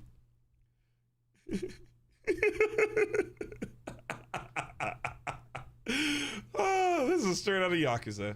Okay. This is so goofy. I can see this happening in Yakuza so well. And just Kiryu just looking so confused about it the entire time. Like, what? Huh? The parrot talked and things like that. I can see it already. Right, Silver? They go together so well. I'm surprised it's not a crossover. Man, that makes me want to play Yakuza. I gotta finish Yakuza 2. I got super exhausted with it. After I started off with the Yakuza 0, like you know, Silver. And Yakuza 0 was just so amazing. It was a masterpiece of a game. Then I played Yakuza Kiwami, and it was like the very first game. So it was like, not gonna have all those fun things about it. It was Rainbow Lundy. Thank you for that. Was that YouTube, Lundy? Why is it not showing? Thank you, Lundy, Rainbow.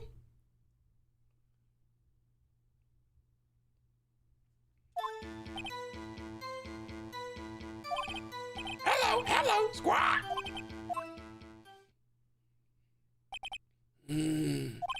Certainly the most concise testimony we've had so far. Thank you! Rune Karameru, thank you for the follow. Hello. Right. What are you going to do, Nick?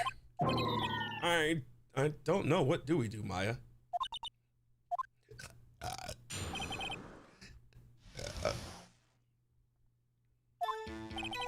Hello, squad. Press. Witness, You can't just say hello and expect us to get anywhere. I want you to testify. Maya, you talk to her. Right, what do I say? As I recall 2 days ago, you gotta say Polly. You gotta say his name first. Polly, Polly, Polly. Have we forgotten something? I can get Polly to say that here. That would prove that the caretaker has something to do with DL6. Polly, have we forgotten something? Hello, squad. That's not what you're supposed to say. Forgot something, we forgot. Hello, squad. Oh, it's not working next, she won't say it. This is ridiculous. Why won't she say it? Tisk. Nothing the matter, Mr. Wright. I'm dying so fast. Wait. Don't tell me Von Karma expected this. He couldn't have retrained the parrot, could he? Did he retrain her not to respond when we asked if we'd forgotten anything?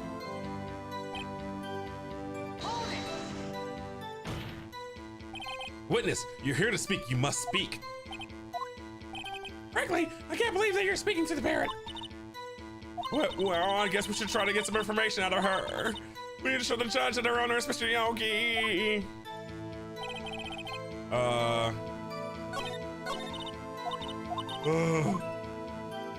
Oh my gosh, am I gonna die to a parrot, bro?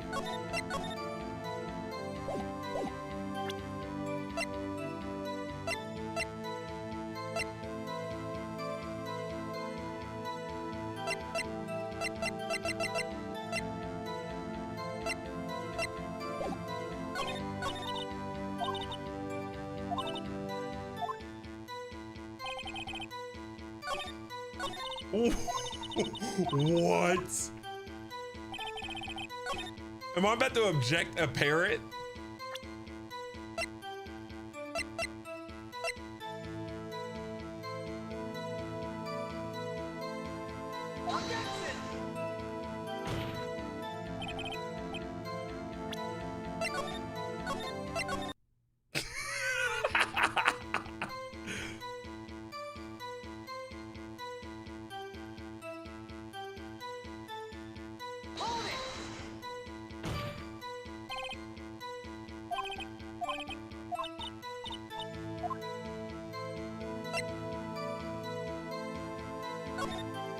Oh, I guess I can just go back to this one and click the different options.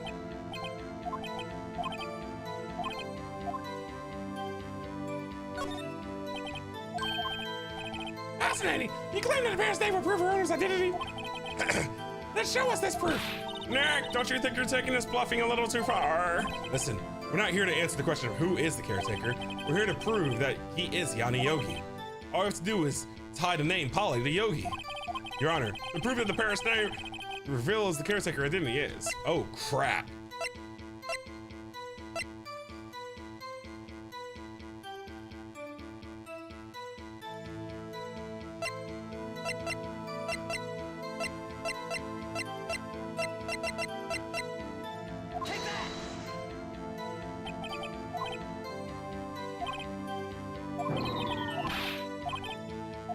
I had to get punished for it.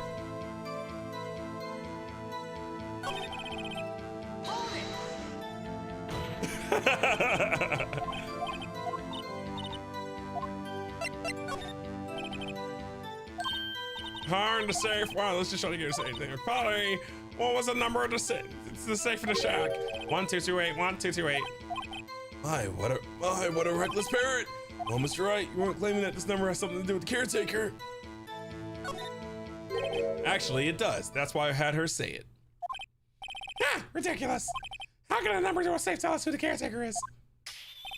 Show us your proof. What could you possibly link this number to the caretaker's true identity?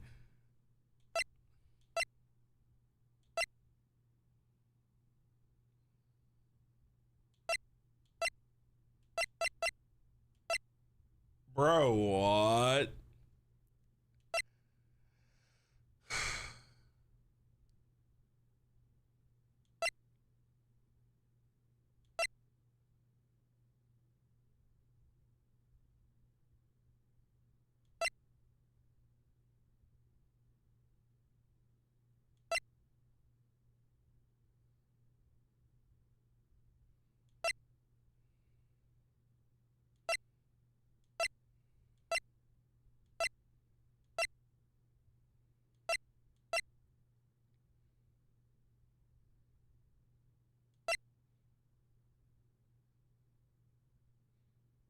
What? What could possibly link this number to the caretaker's true identity? But we don't have the evidence from the safe anymore. Is that a Gurren Lagann reference, Vivian? Let me find out you're a Gurren Lagann fan. My favorite anime. Right next to Dragon Ball Z.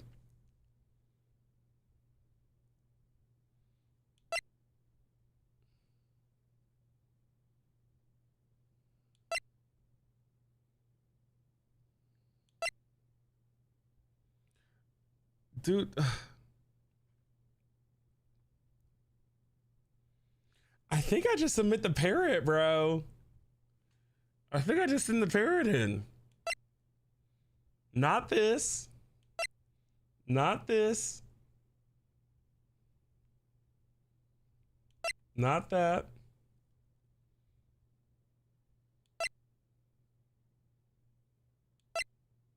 It has to be just the parrot.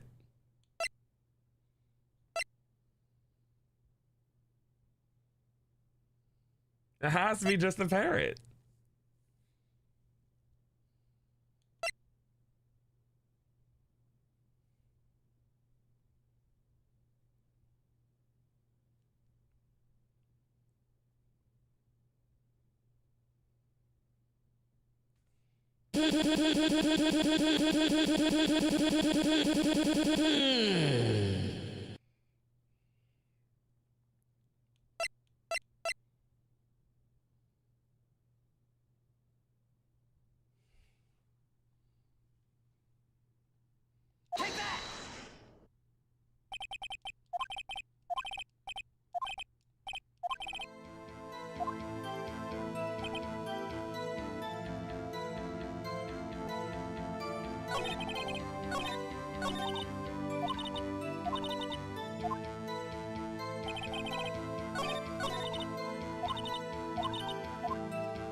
The safe code is 12/28. 2 days after Christmas, the day that the trial would be like, the day that the trial, the DL6 case would be dead, effectively dead, is the case summary. It's on the case summary page. The case summary? Specifically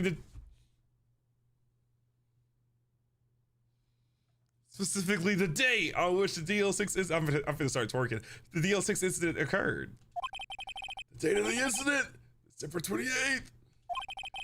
Why, that's today's date, 15 years ago. And the number on that safe is 12/28, big bro. Uh-huh. He used the date of the DL6 case as the number for his safe, Your Honor. That's how important the date was to him. I see. Certainly is an interesting coinkydink. People often do set their secret numbers to dates. Objection.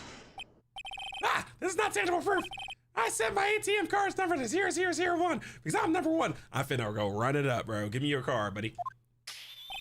This has nothing to do with the date, nothing. Indeed.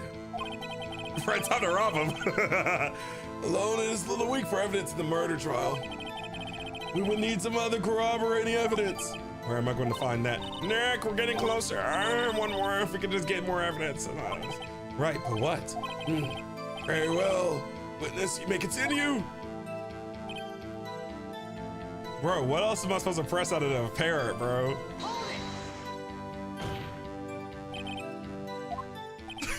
What else am I supposed to get out of a parrot?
I don't think this is right.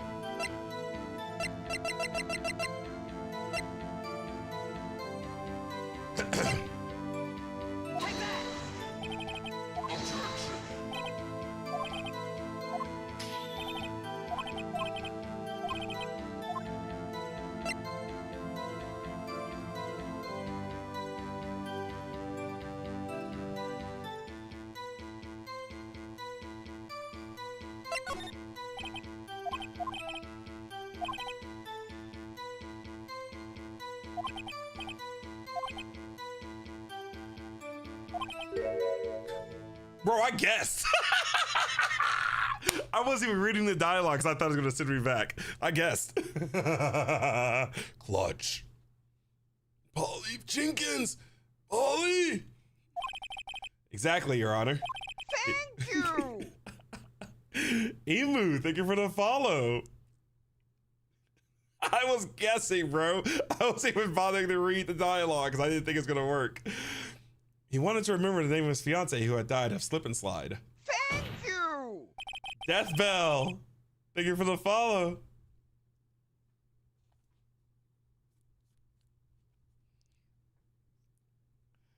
Yeah, I'm wondering where Phoenix got that information from. Like, well, I didn't know that.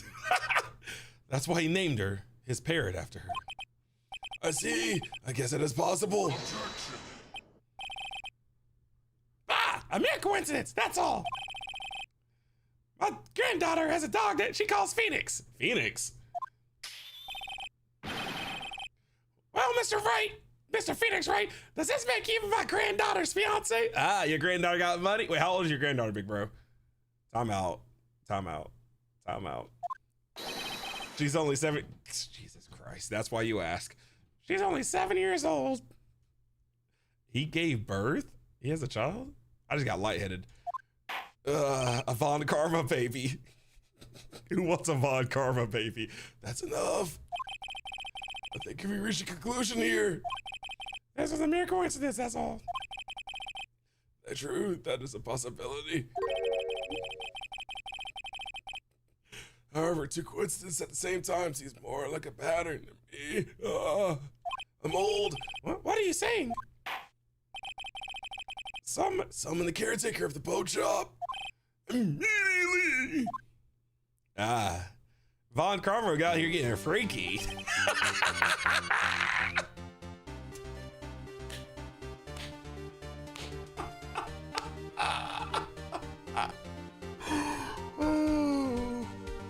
Imagine Von Karma's Riz, dude. Like, if you say no to Von Karma, he pulling the taser out. You can't say no to him. 600,000 volts if you say no. Oh. Hello, my name is Von Karma. You're gonna say yes. Zzz. Oh, man. Ah. Witness, tell us your name.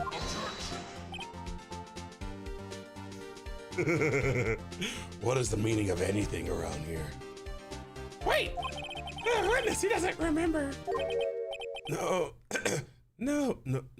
I gotta give him a different voice now. No, It's okay, Von Karma. It's time to tell the people about our love life. You've been living with me, Von Karma. I know your debit card info 0001. You buy my Pop-Tarts, and I pluck your blackheads. It's time for them to know the truth, Von Karma, about our Von Karma baby. They must know it all.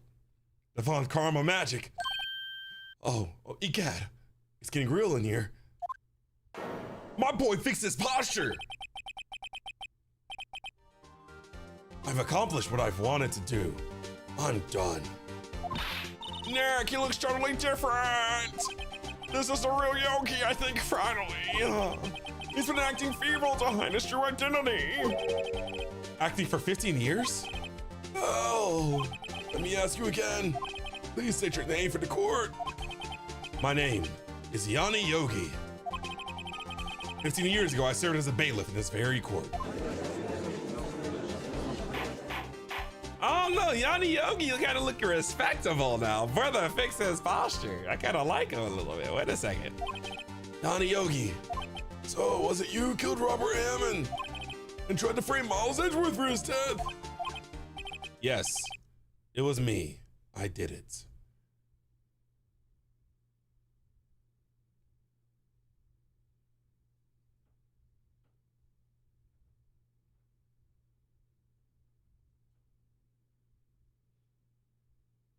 Is stream over? Is that it? What the heck?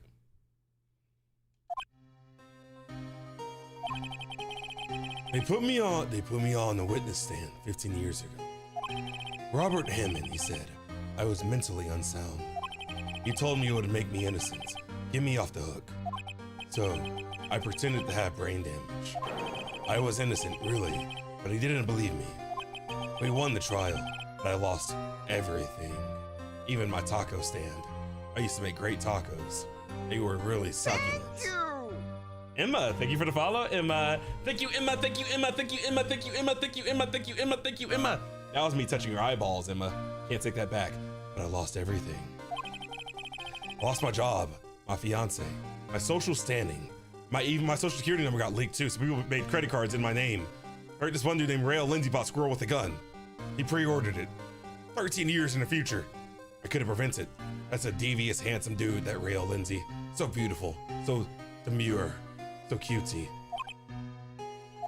Then, this year, 15 years later, we gave birth to a Von Karma baby. We named it Polly.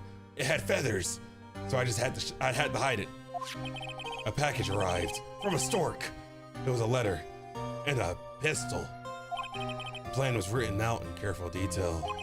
It was a plan for me to take my revenge on the people who ruined my life and to protect the identity of my Von Karma magic baby. My Von Karma. I got Von Karma'd. And I didn't care who had sent it. I thought this was my chance. After 15 years, this was it. I finally had a chance to have my revenge on Emma Stone. Who's Emma Stone? Why did Emma Stone just come into my mind? Who is Emma Stone? Is Emma Stone a person? Emma Stone's that girl with the red hair. That was Emma Stone's an actress, right? Emma Stone's a real person, right? Easy A. Easy A, yeah, in that movie with the double tap, Zombieland. Emma Stone doesn't have red hair. Nah, you ain't gonna gaslight me. You ain't gonna gaslight me, not like that. You ain't gonna gaslight me. I know, baby girl, Emma Stone got red hair. Why can't I type? Emma Stone does have red hair.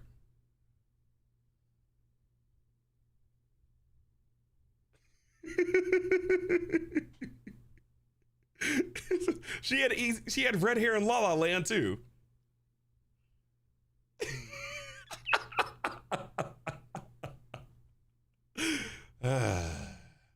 Every day I get gaslit just a little bit harder, bro.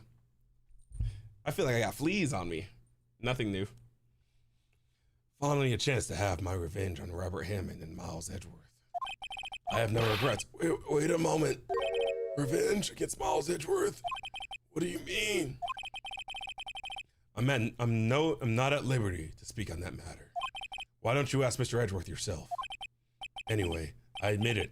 I was the one who killed Robert Hammond.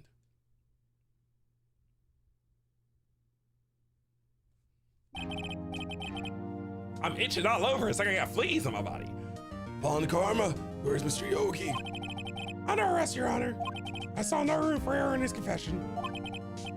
And the defendant, Miles Edgeworth, is Innocent, in this case at least.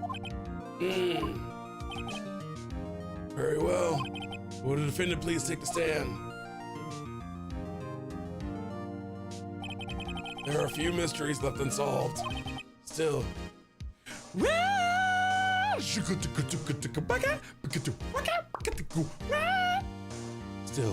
you are cleared of suspicion for this particular case.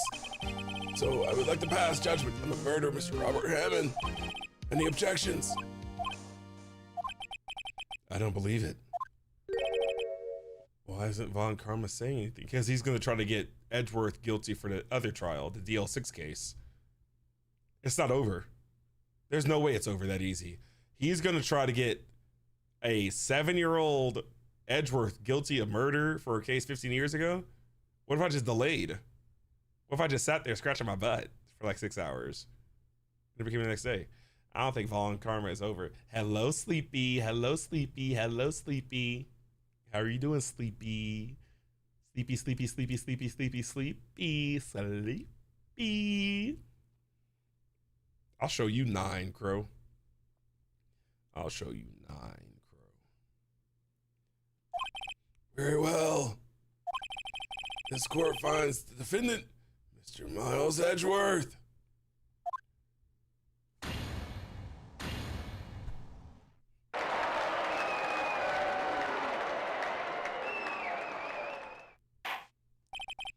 That is all. This court is adjourned. Oh, I guess Von Karma's got Von Karma.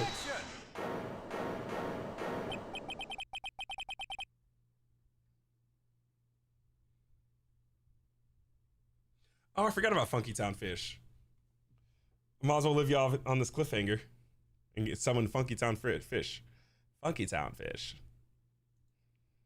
Now I can't play Funky Town Fish's any music anymore since my YouTube channel is monetized. That's new as of today. Funky Town. Oh, y'all can't be seeing I've been watching Stax Wopo. Y'all ain't supposed to know I've been watching Stax Wopo. Y'all ain't supposed to know I've been watching Stax Wopo. Y'all ain't supposed to be know I've been watching Johnny Cage Grand Theft Auto role playing YouTube videos. Y'all ain't supposed to be knowing I'm a Stax Wopo fan. That's not family friendly. Funky Town Fish. Y'all ain't supposed to be knowing I'm a Stax Wopo enthusiast. That's a wild. Shut up, Funky Town. They're gonna get me demonetized. Funky Town Fish is back. What do you gotta say for yourself, Funky Town Fish? Well, y'all can't even see Funky Town Fish. What do you gotta say for yourself, Funky Town? That's what I thought.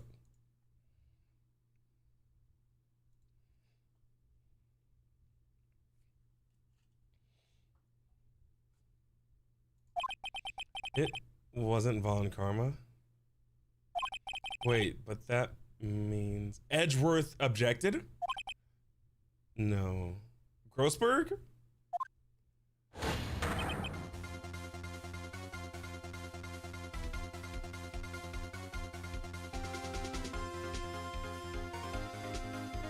Let's go. Edgeworth. Your Honor, I object to your judgment. What do you mean? I'm not innocent at all. As we have heard, Yanni Yogi killed Robert Hammond in revenge. But revenge for what? Nick! Edgeworth is trying to confess. He's going to say he's guilty. He's going to tell him he's the murderer in the DL6 incident. He's going to tell him he killed his own dad.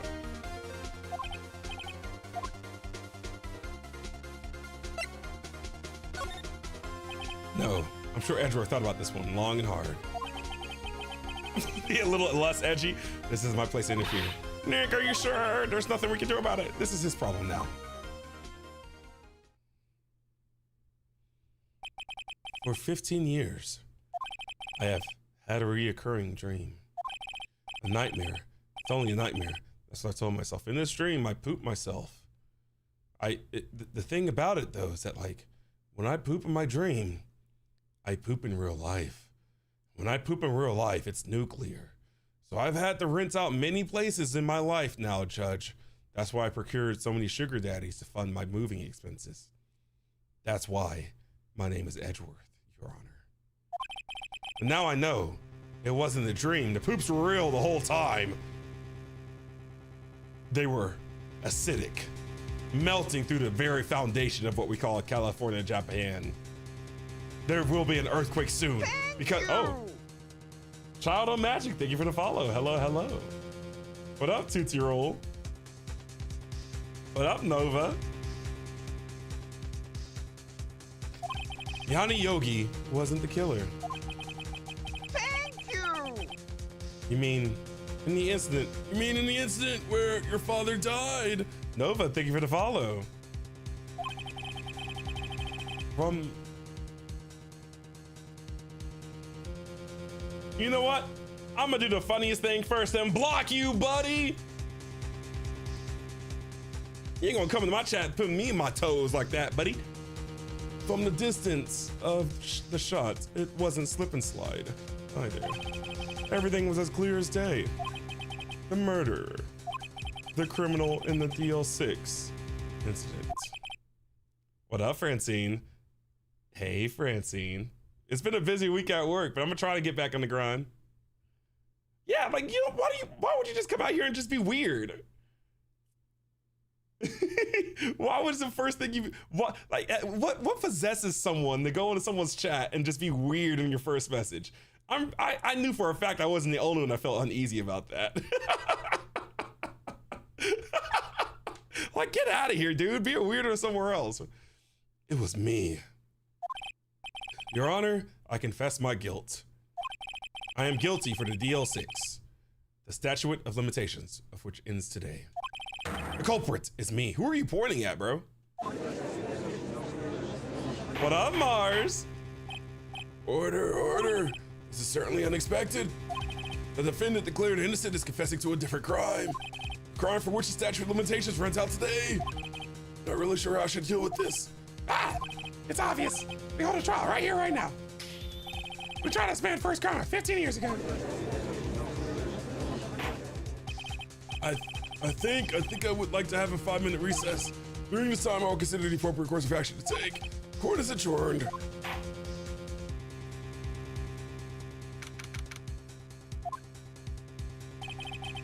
I'm sorry, Wright. I've just wasted all of your effort. Mr. Edgeworth, I just don't believe it, sir. I mean, you killed your dad. Why are you laughing, Gumshoe? I killed my dad, and you're laughing? I'm like Itachi right now, bro. I murdered him. I don't want to believe it myself, detective. That judge is ready to go home. But it's the truth. I deserve to be punished. I'm a bad boy. Will you punish me, Phoenix? Will you be the one to do it? Murder is murder, no matter what the circumstances. This is crazy. This is crazy. Nick, what are you doing? Huh? Oh, I was just reading through the court record once more. Getting my case ready. Your case for what? Huh? Isn't it obvious? I'm going to prove that Miles Edgeworth is innocent. What are you talking about, pal? He just admitted to it. He confessed that he did it in the court. I'm sorry, Edgeworth, but I don't believe you're a nightmare. What? It's just a dream. It's not real. The truth is right here in this court record.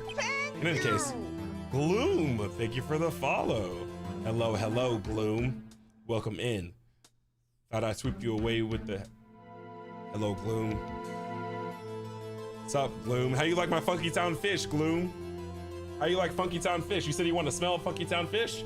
You want to get a whiff? For free? On the free? Let me know. In any case, tighten your belts. The real fight is just beginning. I'll prove you're innocent, trust me. Right. I like how Edgeworth says Wright's name both, like, Edgeworth likes to say right in terms of it like being correct and saying his name. Edgeworth does that quite a bit. He likes to do that play on words. Do not answer that. Do not answer Wild Oak's question.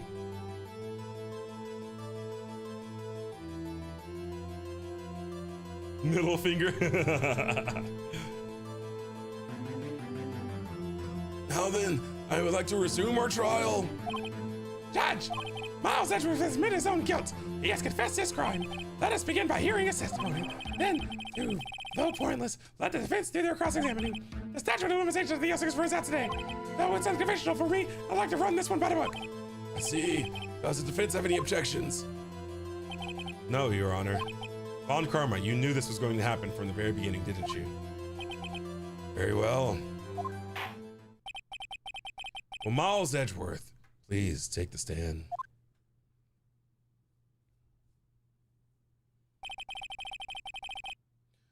Will the witness state his name and profession? What up, Herlock Sholmes? This is my first playthrough. How are you doing?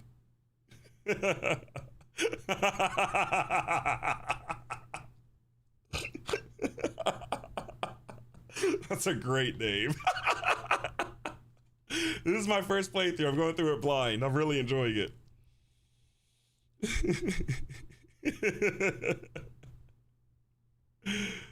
Oh, I didn't know that. Don't tell me that. Like, if that's actually a thing. Will the witness state his name and profession? Miles Edgeworth. I am a prosecuting attorney. Mr. Edgeworth, 15 years ago, you mistakenly killed your father, Gregory Edgeworth. Is this correct? It is correct. Then testify about this matter to the court. When Edgeworth was telling me about his dream yesterday, I noticed something. I'm a noticer. One detail didn't quite fit, kind of like my pants. You know, gotta trim off like 80 pounds, bro. Like 80 pounds, bro. That banana pudding that Grossberg was making for me is just too good to turn down, dude. That will be the key, but only if I can get it to work. Please, please.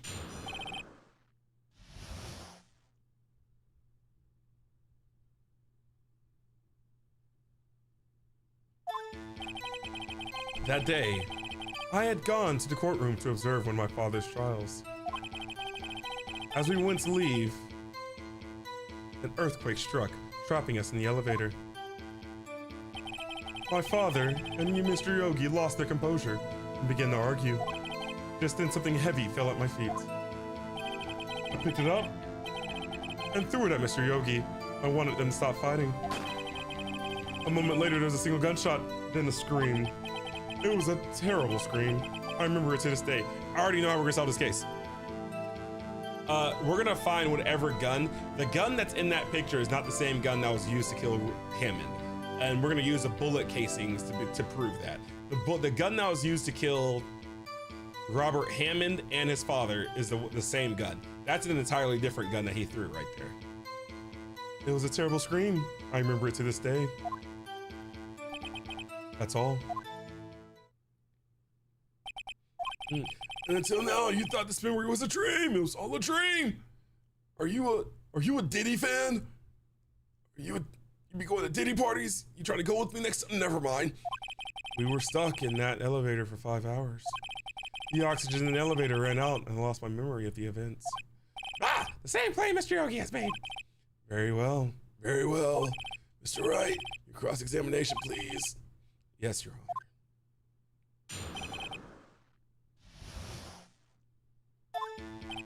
That day, let me get a save, bro.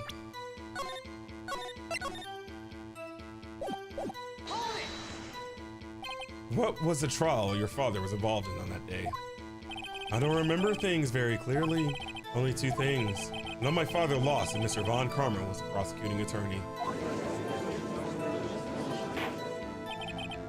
Mr. Von Karma, you were handling that case. It was 15 years ago. I don't remember the details. That was when Mr. Edgeworth pointed out the problem in Von Karma's evidence. I'm just gonna press everything. So there were 3 people, including yourself, trapped in the elevator. Yes, myself, my father, and Yanni Yogi. We were fine at first, but then as time passed, No one came to help. My father, Mr. Yogi, lost her composure and began to argue. What did you do then? I was not a 9-year-old by the time. What could I do? I was scared, trembling in the corner. But then, just then something heavy fell at my feet. It was a turd, bro. I be pooping when I'm scared too, man. I feel it. What was it? A poop. Pistol. My bad. Man, I thought we were the same, Edgeworth. My bad, bro. I was unfamiliar with your game. I assume it was a bailiff. Yanni Yogis. The safety must have. PJ, thank you for the follow. I'm kind of not looking at the chat right now, PJ, because just in case someone drops an answer or two, I don't want to see the answers. But I want you to know that I'm talking to just you right now, PJ. I'm not talking to anyone else. PJ, I want you to know that I appreciate the follow. It means a lot to me, partner. And when this stream is over, PJ, I'm gonna find you, and we're gonna go get some IHOP. We're gonna get some. We're gonna get the Colorado omelet, side of pancakes, hot syrup. I'm gonna get some water. You can get a Pepsi product if you want, like a Mountain Dew, Pepsi. You get. Do you know what? You get some milk, some Pepsi, and some milk. I won't judge you. And then you're gonna pay the tab. Like you're gonna pay, of course, PJ. I'm not paying. I got a penny to my name. You're also gonna give me. You're gonna cash at me $600 for gas to the local IHOP. You said $600 is too much. So I already got a full tank. Convenience fees. So you're gonna pay for my IHOP and my gas money to get. You're also gonna pay my rent this month, PJ. So like, thank you again for the follow. The safety must have come off when it fell from his holster. And you picked it up. What happened next? I picked it up and threw it at Mr. Yogi and wanted him to stop. If you threw the gun, you didn't shoot it. Did you know it was a pistol when you threw it? I think I knew. I knew it was dangerous, but the air was getting so thick I panicked. So you're saying that she threw the pistol at Mr. Yogi? I was in a daze. A moment later, there was a single gunshot and a scream. The gun fired once? Yes. I think after I threw it, I lost consciousness. Since then, the F echoed in my head every day. A gunshot and that horrible scream. The scream? It was a terrible scream. I remember it to this day. Can you reenact the scream for us, big bro? To this day, yes. I can practically hear it now. Bro, I meant to tell you, I've been to Snoqualmie Falls before. I went there in I went there spring 2016. The University of Oklahoma women's basketball team had their first round NCAA tournament at the University of Washington. We spent like 5 days in Seattle, and we went to Snoqualmie Falls, and I did like a little hike down the mountain, or down the side, down to the river bank, and the hike back up was terrible. But I got one of the best pictures I've ever taken in my life on one of the tree stumps there at Snoqualmie Falls. Yes, I can practically hear it now. I doubt I will ever forget about that scream as long as I live. There it is. Thank you. What up, IDK? This game is Phoenix Wright Ace Attorney Trilogy. I'm kind of not looking at chat right now too much, IDK, because I don't want someone to accidentally drop a spoiler and didn't feel bad or anything like that. But I do appreciate your follow. IDK, thank you for the follow. Here's what you signed the contract for. So PJ is taking me to IHOP, giving me $500, give me $700 and paying my rent. IDK, here's what you're gonna do. I need my clothes ironed, pressed. I need my bed made. And you know what, PJ? Go ahead and start paying a mortgage for me, big bro. I know it's not supposed to be IDK, but PJ, go ahead and pay a mortgage for me, big bro. What part of that testimony clearly contradicts the evidence? I don't know what that means. I better find out quick. All right, let's now get a quick save now that we pressed everything. And let me look at all my evidence. So we have this bullet. This is the confusing part though, because the gun was only shot 3 times. We've already confirmed the 3 times the gun was shot. So that's like,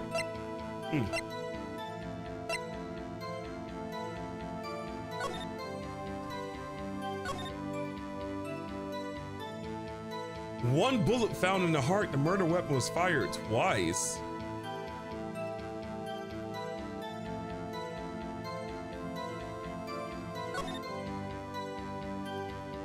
Why have I never looked at this?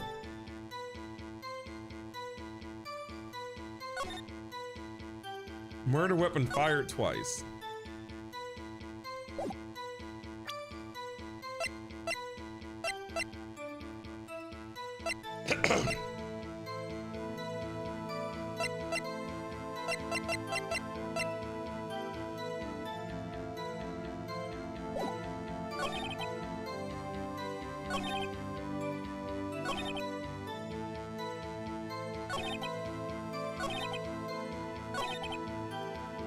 How did you hear a scream? Slosh, thank you for another manifesting. How did you hear a scream if there was oxygen deprivation?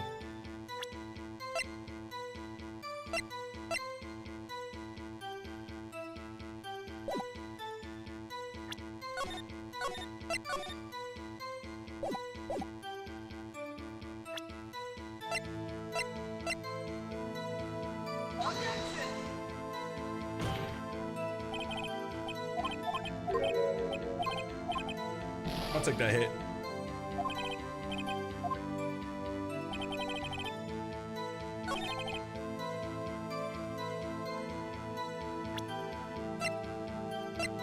I'll just go ahead and guess this hit again. There we go. So the gun was fired twice. Are you sure you only heard one gunshot? Yes, I'm sure of that. I heard the shot and the scream. Then everything faded. I was unconscious until the rescuers came. I see. I see. No, Your Honor, unfortunately you don't. Ah! Play my theme song. Look at this file one more time. This plainly contradicts the witness's testimony. Thank you. Mad Rave, thank you for the follow. Thank you. Jay Bravo, thank you for the follow. You do enjoy dragging out that fire, don't you? I don't accept this evidence unless you can tell us what page it's on. Which page contradicts Miles Edwards' testimony? Oh crap. Case summary?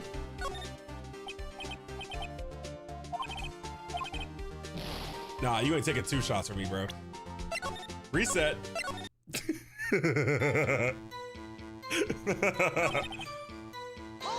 You ain't taking 2 lives from me, bro. Nuh-uh, big bro.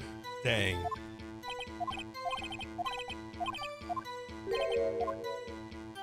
You ain't taking 2 lives from me, big bro. I'm gonna check this again. What page is that on? The victim data. Okay, big bro, I got it this time. Victim data. What do you think, Funky Top Fish? Jesus Christ. I wasn't paying attention.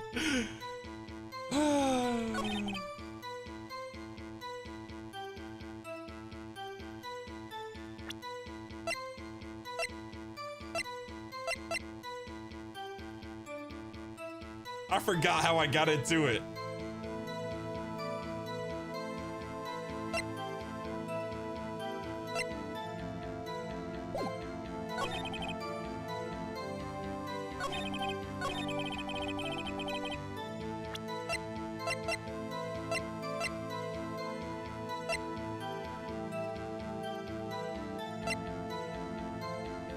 I forgot how I got into it.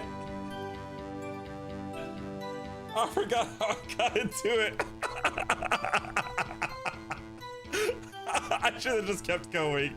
I forgot how I did it. Oh.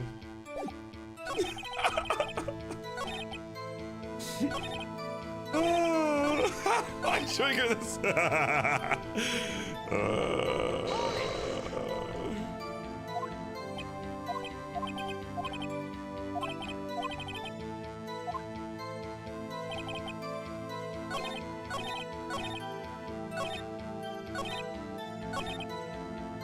Did I present something here?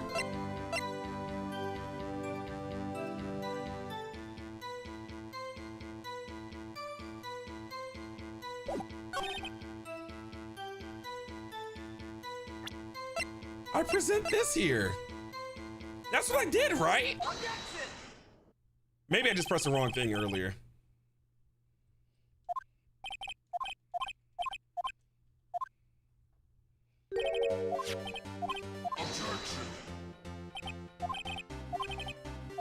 Okay, here we go. Victim data. Look at the victim data in this file. It says quite plainly the murder weapon was fired twice. Miles Edgeworth only heard one gunshot, yet the murder weapon was fired twice. The first shot was the accidental firing when the pistol was thrown. So, who fired the remaining shot? There was a shot through the window, correct? Like the window was shot. A bullet went through the window. The second bullet was lodged into Edgeworth's dad's heart. Was there perhaps another shooter who fired?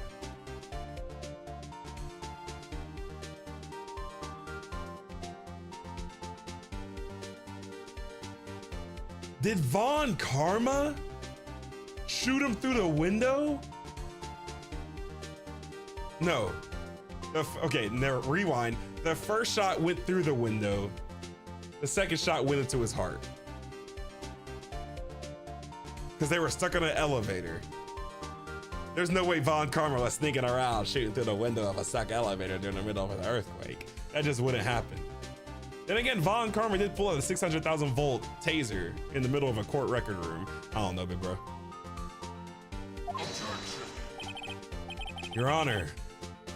As I'm sure you're aware,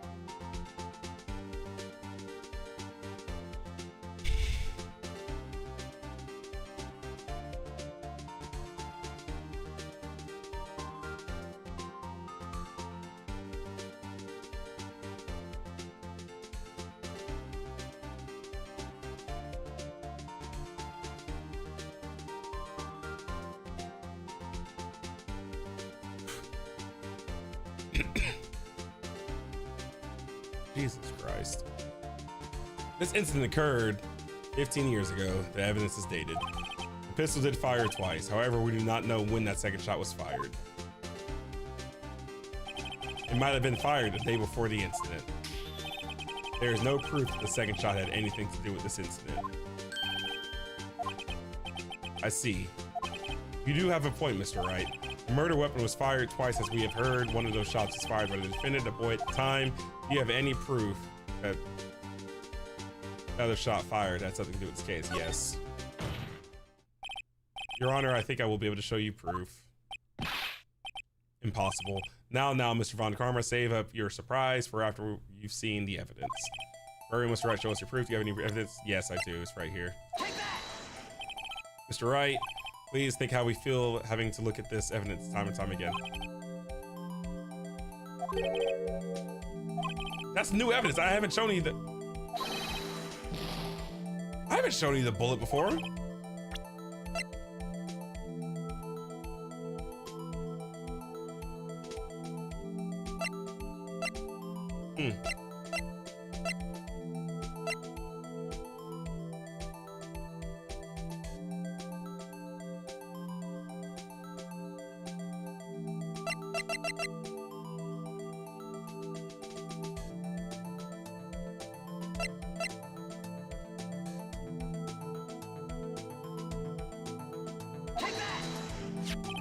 Look at this photograph. This is a photograph of the scene of the crime 15 years ago. I can see that the victim lying there is Gregory Edgeworth. This proves the murder weapon was fired twice at the time of the incident. This photo proves it. So let me get this straight. This photo proves 2 shots were fired. Where? Your Honor, please get a clue. Show the judge the contradiction in the photo. Take that! That should be obvious. The contradiction is here. I see a bullet hole in the door. Your Honor, Gregory Edgeworth was killed by a shot from the pistol. Yet there is also a bullet hole in the elevator. Man, it is so not fun playing the game when it's been spoiled. It's like it's like you want to stream it and you want to interact and you want to like talk to people as you go through it, but then it's like you always get one random person that just pops in and just ruins it.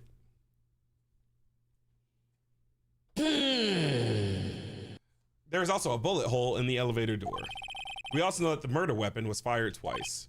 Thus, someone other than Edgeworth fired that second shot.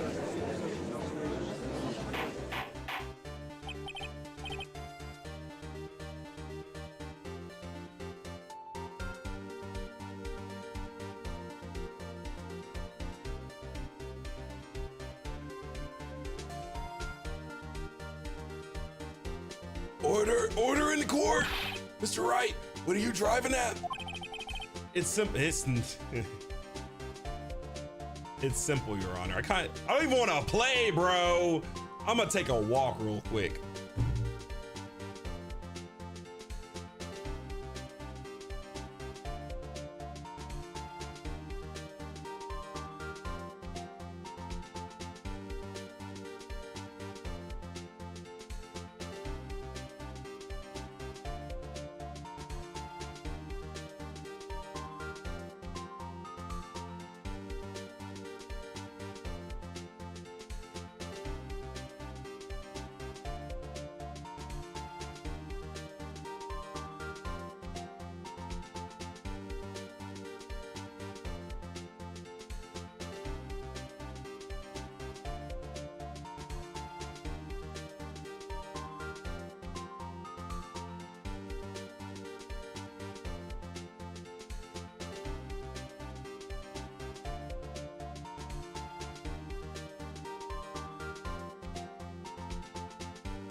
Thank you!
It's simple, Your Honor. At the time of the incident, 2 shots were fired. One went into Gregory Edgeworth's heart, the other hit the elevator door. Remember that the defendant lost consciousness after the shot he fired rang out. In conclusion, you must agree that the second shot was fired by someone else. Mr. Wright, who could that someone else be? The murderer, of course. I knew I should have stepped in before your wild fantasies got out of hand. Mr. Wright, look once more at the DL6 identification file. Look closely. Try the case summary page. The case summary page, that's on page 1. Look what is written there. Not a single clue is found on the scene. The pistol had indeed been fired 2 times. and the other bullet would have been discovered on the scene. He does have a point. That second bullet was never been found. Why? Because the second bullet does not exist. The bullet that claimed Gregory Edgeworth's life was the one fired by his own son. That is the truth of this matter, the whole truth. It was undoubtedly something else that made that bullet hole in the door. Order! I'll have order! Mr. Wright has proven one thing to us quite clearly, that the murder weapon was fired twice at the time of the incident. However, as Mr. Von Karma says, the second bullet fired was not found. It is highly unlikely that the police merely overlooked the second bullet. So all we have is a single bullet fired. I'm afraid I have to discount this defeats his claim. I praise the judge for his wisdom in this matter. How did this happen? I don't believe that the second bullet didn't exist. Was I wrong? Have I been wrong about this whole incident? What are you doing, Nick? Why aren't you raising an objection? I'm sorry, Maya. What? It looks like I was wrong. The second bullet wasn't there, then all my conjectures are for nothing. No. But you said you'd do it, Nick. You said Edgeworth declared innocent. I'm sorry. It's just, when I saw the photograph, I thought that 2 shots had been fired. I was so certain of it. I thought I'd won. I thought there was another person, someone else who fired the killing shot. But now, I was wrong to think it could be that simple. This case has stood unsolved for 15 years. Nick. Well, it seems that we have finally cleared up this incident. Only one bullet was found at the scene of the crime. That shot was fired by Miles Edgeworth. Precisely. I would like to ask one more thing of Miles Edgeworth before passing my verdict. Have you been paying attention to the trial so far? Yes, Your Honor. Do you have any objections? No. No, I do not.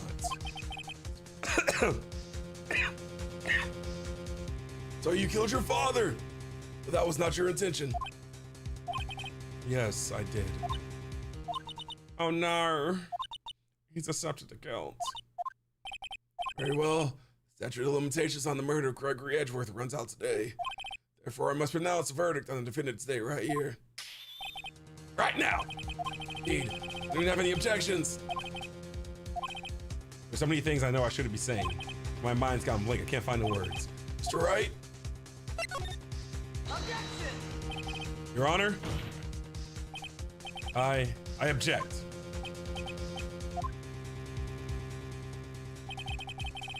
Mr. Wright, on what grounds do you object?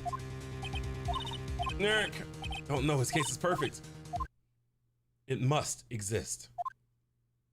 The second bullet. Mia.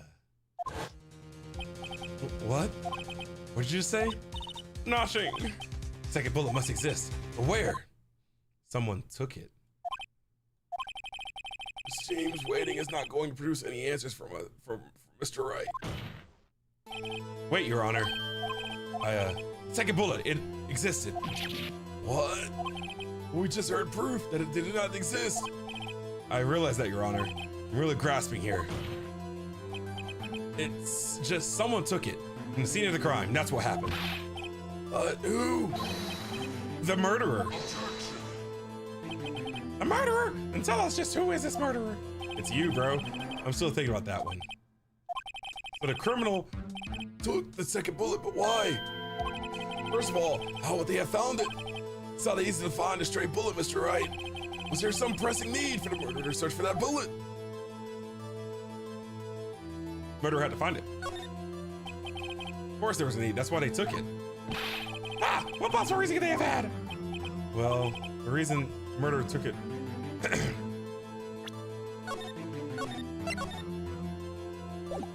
Murderer was cautious. The murderer was a very cautious sort, you see. That's why the murderer had to search for that bullet. If that was the case, then they should have taken a bullet from inside of Gregory as well. Huh?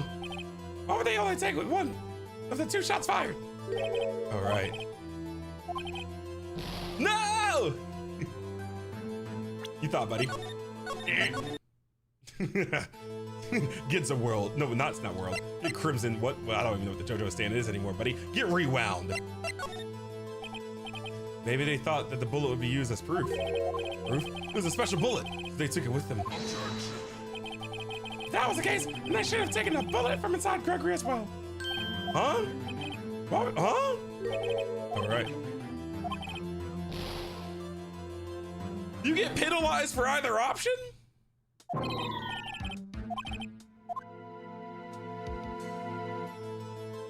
The murderer didn't need it. Why would the murderer have spent the time to look for that stray bullet? I haven't got a clue. What's wrong, Mr. Wright? Ah, the murderer had no reason to take that bullet. You don't want to admit it, but it's true. Had to take it. Had to take it? The murderer? What does that mean? You're thinking too normal. Think crazy. Don't think why the bullet was taken. Think why the bullet had to be taken. Mr. Wright? Yes, Your Honor. I have no idea what I'm doing. Oh well, the murderer had no intention of taking the bullet from the scene, but the murderer had to take that bullet. Had to, Mr. Wright? What do you mean? Well, for instance what? Maybe the bullet hit the murderer?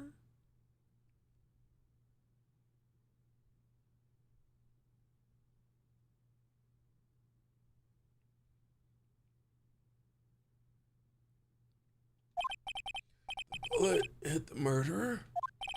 Just saying, for instance. I mean, if it hit you, you would have taken it with you, wouldn't you? It's not like you could perform surgery right there. You know?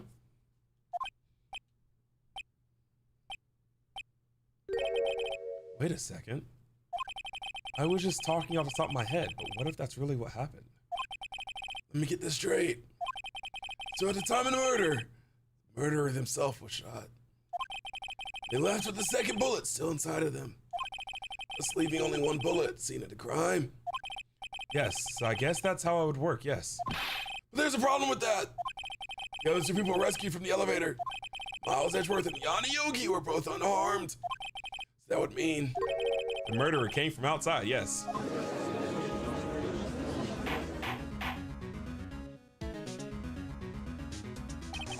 The two men inside the elevator. Trying to stop them, the boy picks up the pistol at his feet and throws it. The pistol discharges, and the bullet goes through the elevator door and hits the murderer outside. The boy loses consciousness. And then the murderer opens the elevator door and sees the men inside.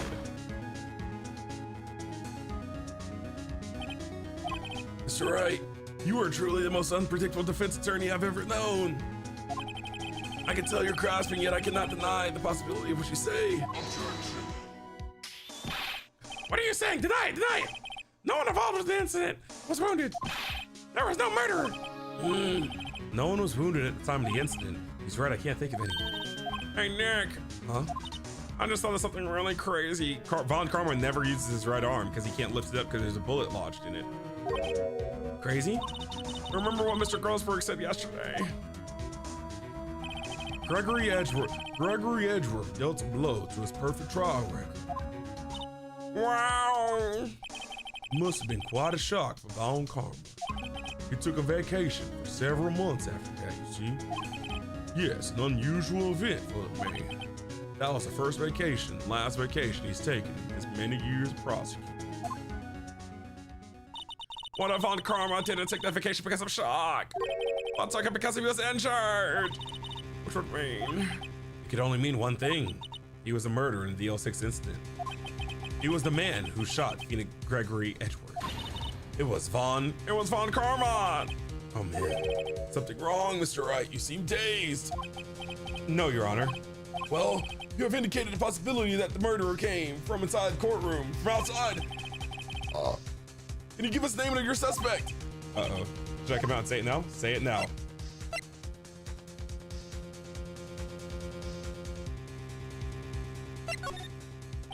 Wait, I don't have enough proof yet. This is my trump card. I better save it for the right time. Mr. Wright, something the matter? I'm fine, Your Honor. Shall we carry on with the trial then? That said, we have no farther to go. All that is left is the finish. In other words, the verdict. But not yet. Think, Mr. Wright, you have said that someone from the outside was the murderer. Yet you cannot suggest anyone as a possible suspect, which means your conjecture is worthless and will be rejected, of course. Nick, now son. Okay. Your Honor, there is a suspect, one lone suspect. Well, this is certainly interesting news. Very well, Mr. Wright. Who's your suspect? He's nervous. What? Von Karma. Von Karma? Ah, Von Karma's like, let's dance. You mean the Von Karma, the prosecutor, the one standing right over there? Bah. You don't object? I see no need. Why honor this ridiculous outburst with my ejection? Because you took a vacation for several months starting the day after the incident, yet you pride yourself on a perfect record. Why would you take such a long vacation without any reason? So you're claiming that I took a vacation to heal my injury from the incident? Fascinating. Prove it. I would have needed surgery, no? Where did I go? Under the knife at Mr. Wright. Bring the doctor to operate on me. Have him testify. You never had surgery, bro. That bullet. Dang. See, I figured it out. This also makes me mad again, because this is another spoiler from earlier. We're gonna end up using the metal detector on his arm to show that the bullet's still in there. Someone earlier said metal detector. Man, that ticks me off, bro. I can't even be happy that I figured it out just now. I can't be happy that I figured out that someone shot him from outside the elevator. And I can't be happy that, like, we're gonna use the metal detector because people spoiled it for me. Dang, man. Let's find out who his doctor is. It's no use. Edgeworth? I know Von Karma, perhaps too well. He's perfect. He wouldn't leave clues. He probably didn't undergo surgery. Yeah, he didn't undergo, the bullet's still in his shoulder. That would leave a doctor as a witness. Nobody's that perfect. So, What now? So what, Nick? Did Von Karma pull the bullet out by himself? That's insane. no, he couldn't have. You can't just pull bullets out yourself. Wait, what does that mean? That bullet has to be somewhere, but where? Well, Mr. Wright, can you produce evidence? Show evidence. All right, Von Karma, I'll prove it. And I'll even use evidence. I know how much you like it so much. What? The evidence that proves. Von Karma was shot is here, metal sector. Von Karma is perfect. He would have risked surgery, leaving an evidence trail. So then I asked, where is that bullet now? I think it unlikely that Von Karma performed surgery on himself. You don't mean... I do. There is the possibility that the bullet is still inside Von Karma. Is that even possible for all these years? Well, there's one way to find out. We could use this metal detector. Von Karma, I'm going to run this over you and see what we find. Got him. He's nervous. I refuse. You Refuse? But refusing this means... You acknowledge this bullet's still inside of you. Order, order, order! Your Honor, the defense requests that we be allowed to use the metal detector. Judge! Judge, I call for suspension of this trial. This is an invasion of privacy. The statute of limitations runs out on this case today. It was you who said we had to end it right here, right now. Enough. I permit the use of the metal detector. Mr. Von Karma, you will submit yourself to testing. Nick, what does this mean? I don't know, but we have to give it a shot.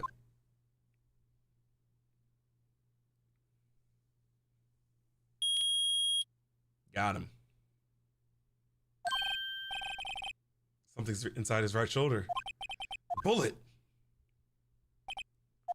Mr. Von Karma. You. It was you. I was afraid this would happen, and so I remained silent. Indeed, there's a bullet in my shoulder. However, it has nothing to do with this incident. What? I was shot in the shoulder long before the DL6 incident. I claim that the bullet in my shoulder has no relation to DL6. What? But Mr. Von Karma, he proved that. Proof? No, no, no. I have no obligation to prove anything. It is Mr. Wright who must prove something here, not I. Mr. Wright? Well, can you prove it? He proved that the bullet in Von Karma's shoulder was from DL6. Of course it can't. You don't have any idea. I do have some evidence. That's because you took it out of the records room yesterday. No, no, no. With no proof, you cannot convict me of any crime. Sorry, Mr. Wright. No, I'm the one who's sorry, Mr. Von Karma. What? You were close, one day away from freedom. But you see, I have proof. What? Who would have thought you would dig your own grave trying to convict Edgeworth? I can link that bullet in your shoulder to the DL6 incident. And here's my final proof. That's the bullet. Where did you get that? Ah, let's dance. This is the bullet used in the DL6 incident. This was taken from the heart of the victim, Mr. Gregory Edgeworth. The bullet is preserved quite nicely, with all the ballistic markings intact. Ballistic markings. You may recall the term. It came up in the first trial 2 days ago. Ballistic markings are the fingerprints of a weapon. All bullets fired from a gun are marked with that weapon's unique pattern. By examining the markings, you can tell which weapon fired the bullet. It's quite accurate.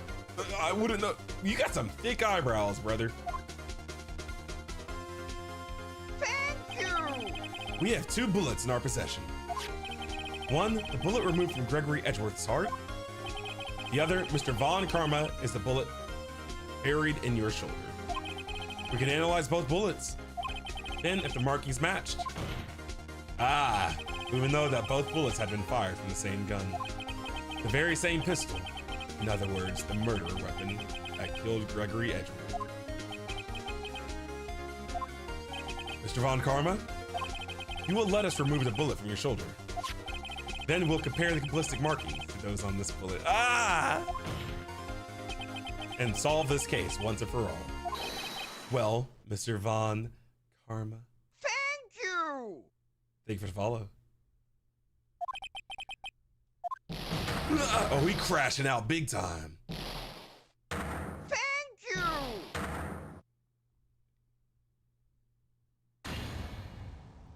That scream. I've heard that scream before.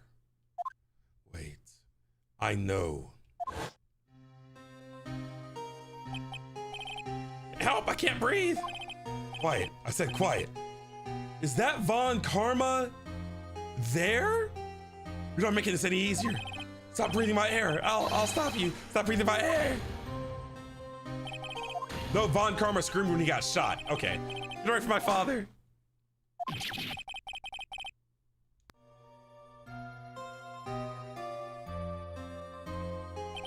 It's that scream I heard in the elevator 15 years ago. Von Karma, it was you who screamed. Left facing Edgeworth is rare. That is a rare image right there. I've never seen that side of Edgeworth before. Let me take it in. He's standing with some posture. Mr. Von Karma, Oh, he is having flashbacks. Only you would dare defy me. So, it was you. You and your father are my curse. Oh my God. Keep smashing your head. Go do it again.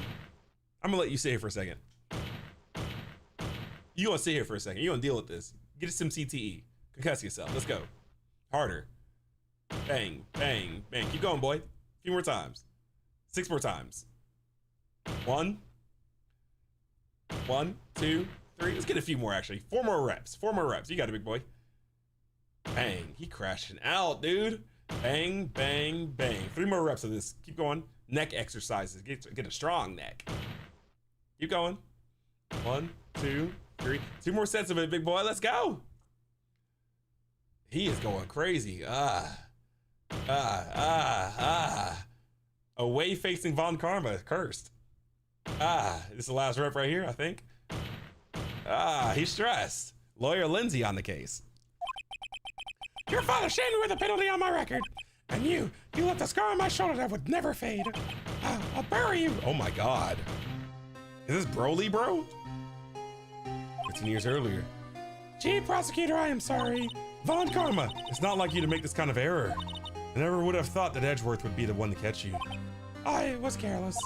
I'm sorry, but you will have to be penalized. I've covered for you in the past, but not this time. Edgeworth! He's a certified crash out. It was a shock like none I had ever known before. Me? Penalized? It took hours For me to regain my composure, suddenly I found myself in the darkness. I was in the courtroom records room. I must have wandered in there without thinking where I was going. The room was pitch black. The lights must have gone out. I went out to the hall and found my way to the elevator. I pressed a button, but nothing happened. Then there was a noise. I was in pain, a horrible burning pain in my shoulder. Just then the lights came back on. The elevator door opened before my eyes.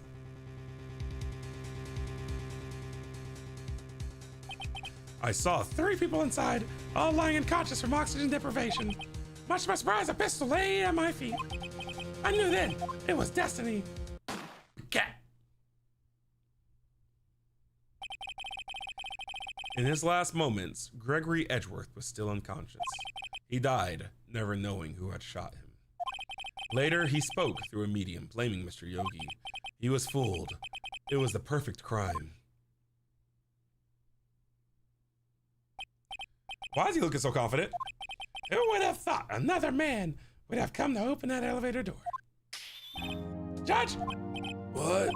What are you doing? Do your job. Bring an end to this miserable charade. Now, end it! What? Very well. What? It appears that we have come to a very long way to the end of this maze. 15 years later, Mr. Miles Edgeworth. Yes, Your Honor. You were innocent. You are innocent. As you said, it was all a nightmare. Yes, Your Honor. This court finds the defendant, Mr. Miles Edgeworth.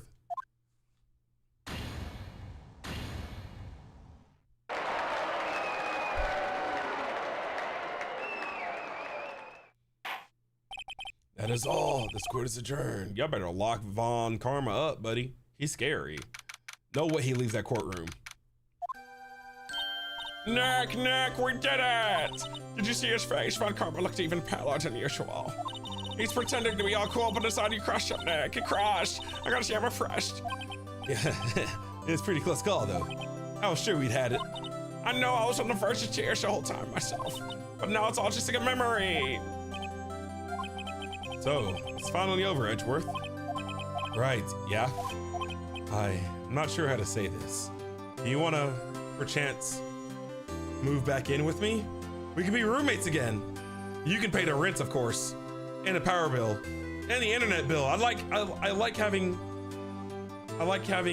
fiber internet, high speeds, major uploads, major downloads. But you pay it, of course, if you want to, Nick.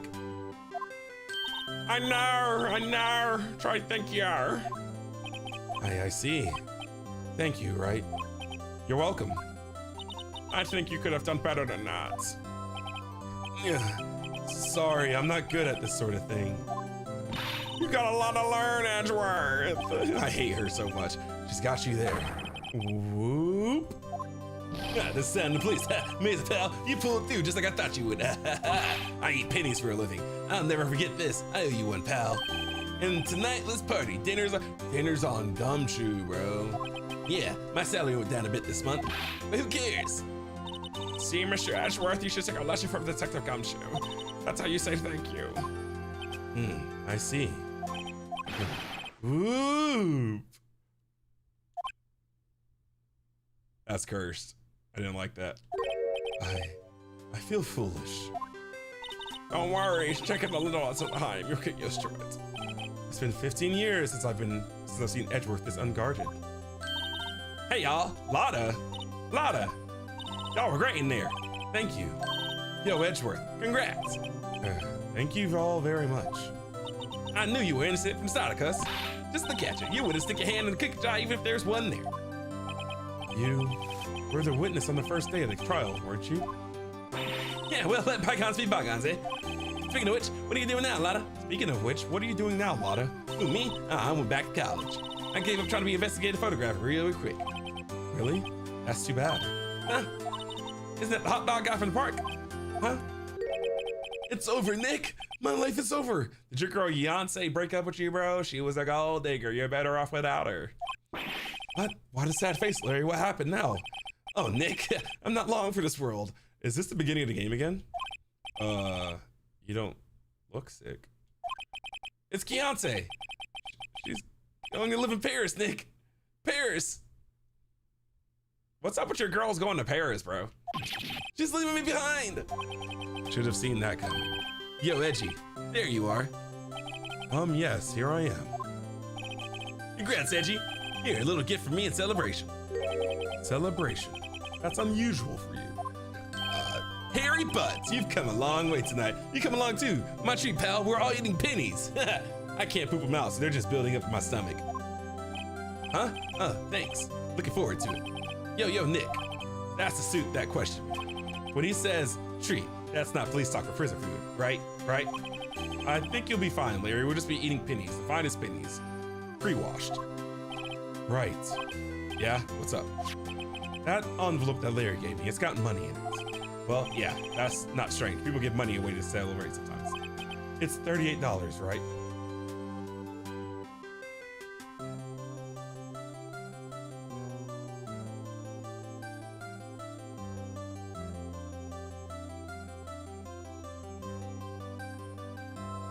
Did Larry Butt steal his lunch money, bro? What a turd.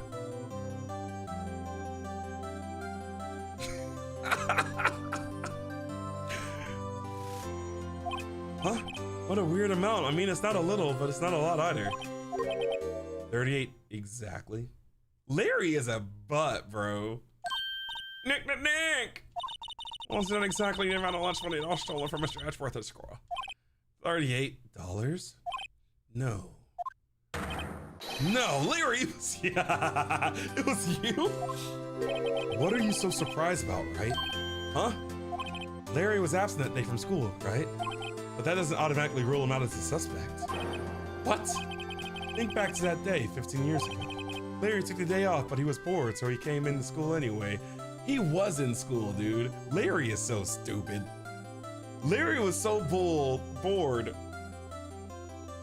that Larry skipped school and was so bored that he went to school anyway. That is real. This dude, Larry, wait a second, time out, and a full analyzation of the situation. This dude, Larry, was so bored on his day off that he went into school and committed crime. Jesus. And he saw the money lying there, and the rest is history. I never was good at history. Edgeworth, you didn't know, did you? I suspected, I just couldn't picture Larry protecting you like you did that day. Everyone else was saying you did it. The whole class was against you, remember? Yeah, too well. Right, you may not know this, but we used to have a saying back in school. When something smells, it's usually the butts. I know. Really right. I'm surprised you didn't figure it out. Well, this sure is an unexpected turn of events, eh? Edgeworth?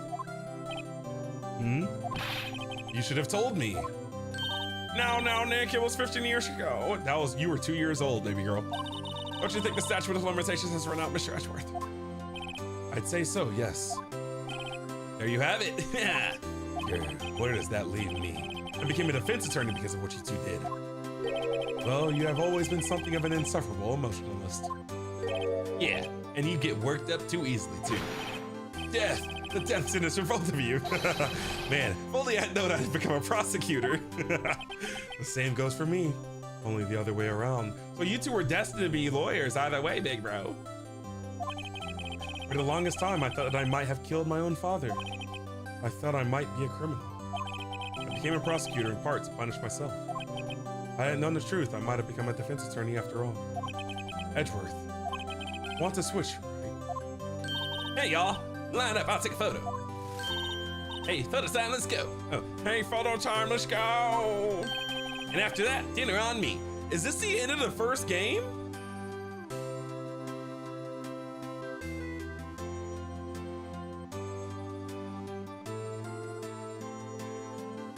think this is the end of the first game.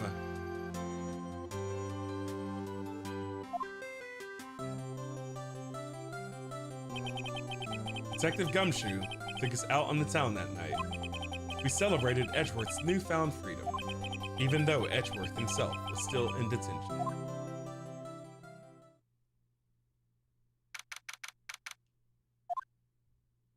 "5:02 a.m. Whoa, I went a little overboard yesterday. My head hurts. Huh? It's still only 5. Maybe I should go back to sleep." He is sleeping in the office, this bum. What's this? A letter?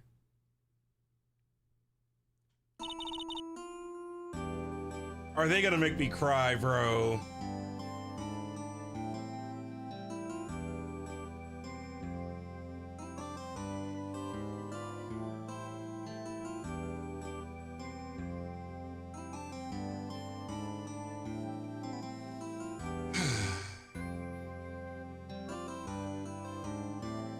Good morning, Nick. You were really impressive yesterday. Seeing you, it made me think about what I'm doing here. I'm a spirit medium, in training, of course. I wanted to help Mr. Edgeworth, too. I wanted to help you, but I couldn't. I was useless. So I decided to go back to my training.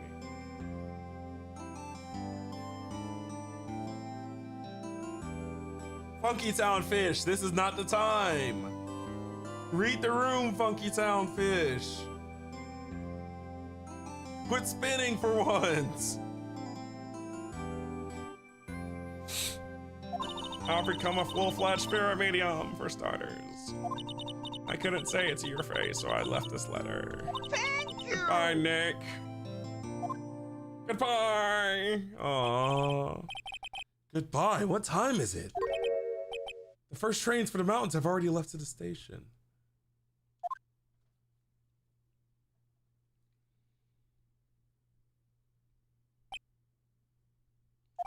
I guess I'm too late. Is she still here?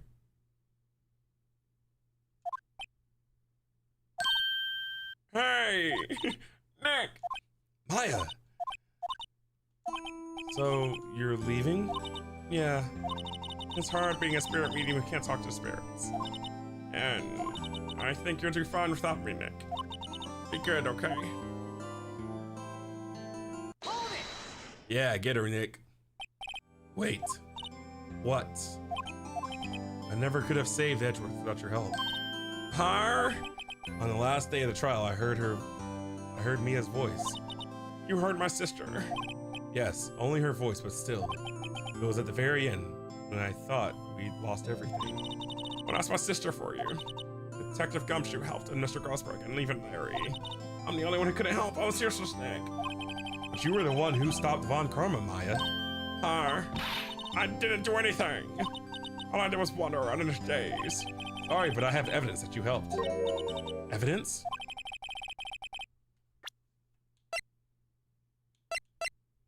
Take that!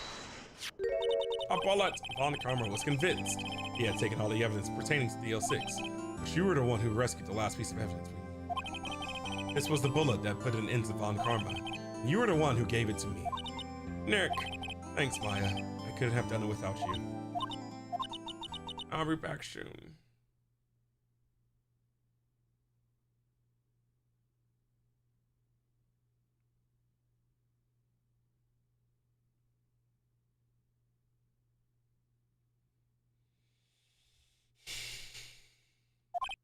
Huh? I'm going to complete my training and come back. Okay. I'll be waiting.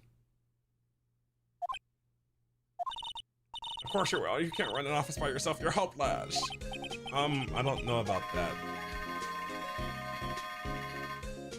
So, this is it. See you soon, Maya. Thank God she's gone. Thank you!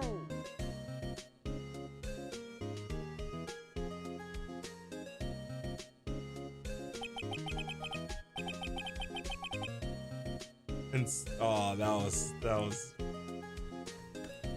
And so my story ends. Time to turn a new page and say goodbye to the novice defense attorney that I once was. Now a new story begins with the same old crazy cast of characters. Ah! Don't think you've graduated yet, amateur. Mr. Wright, perhaps you'd like to rethink that claim? Yes, Your Honor. Uh-oh, I got a bad feeling about this.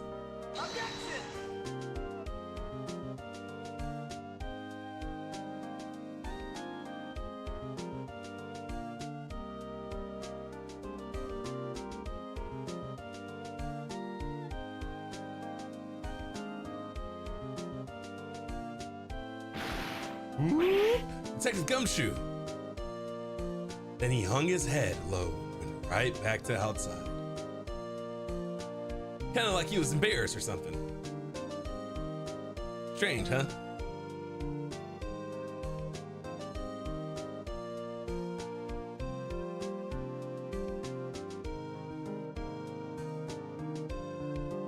Huh? Nick?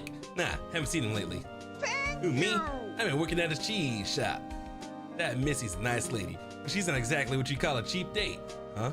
Oh, she's in Hawaii right now, huh? Yeah. Quit dating these girls, dude.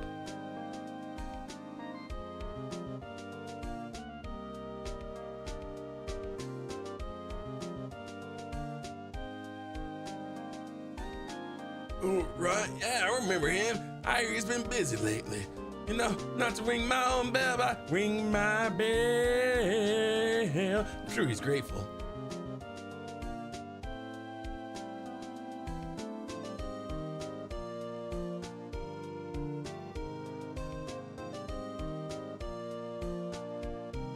Phoenix Wright, bellboy.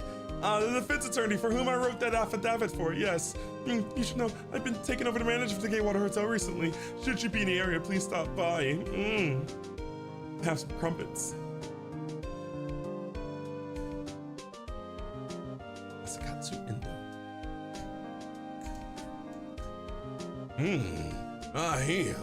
Oh, it's you. Phoenix Wright. Oh, yes, Mia's understudy, was he not? I wonder how he's doing. Haven't seen him of late. Ah, days of my youth. Like to see a fresh lemon, you see? Squeezed over a turkey ham bud. Fresh lemon.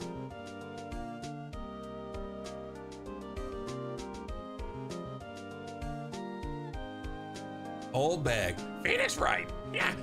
Is he an actor? Well, I'm not buying it. You can't be a star with a name like Phoenix. Did you know they put a funny thing on the DVD box and everything these days supposed to keep it up?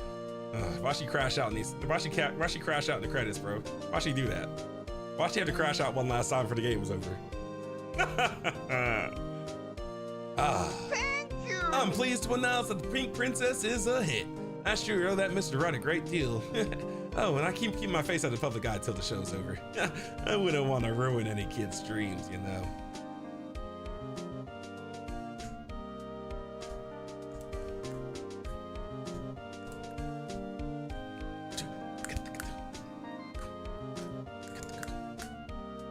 Oh, I got a letter from Maya the other day. It sounds like she caught a cold standing under a waterfall. She finally got a bath. I wanted to visit, but didn't have time. So I sent her some Pink Princess trading cards. She said she can't buy them where she is. What kind of princess place is she living at anyway? Are we finna see our boy Cody Hackins? Please don't show me that. Please don't show me Salmonella. Please, I don't want to see Salmonella. Please. He's a criminal. I don't want to see Salmonella. Cody Hackins. Right? Who's that? You wanna talk? Let's talk Pink Princess, all right? But, you know, I snuck into the studio the other day, and I saw her, the one inside the Pink Princess suit. She a baddie? What a dog. Oh my God. It's kind of a shock for a boy my tender age. Please don't show Salmonella, bro. I don't want to see Salmonella. He scares me. I don't want to see Salmonella.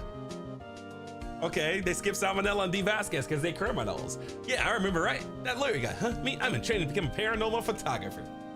You know, that picture I took of everyone? Well, just behind them, there's a ghost. It's Mia, bro. For real, now that's talent. I'm gonna be famous. Please don't show Salmonella. I don't want to see no Salmonella.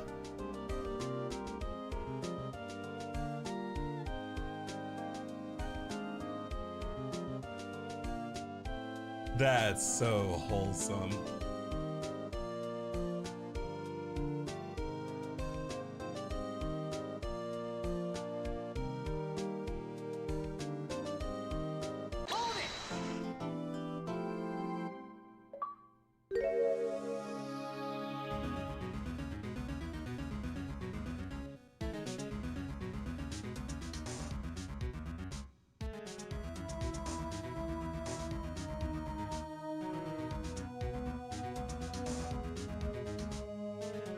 Thank you!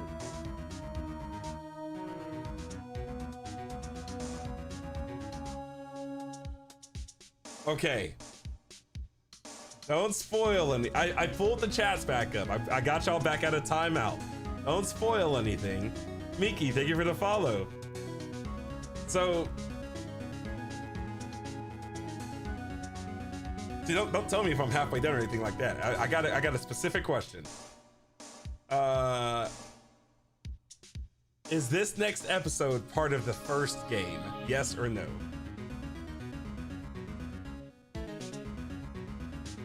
So this next episode's part of the second game, correct? Okay, so like, see, that's why I don't ever ask y'all questions. I always get different answers. I never get one clear, concise answer. Frauds. All right, so we'll do the episode tomorrow.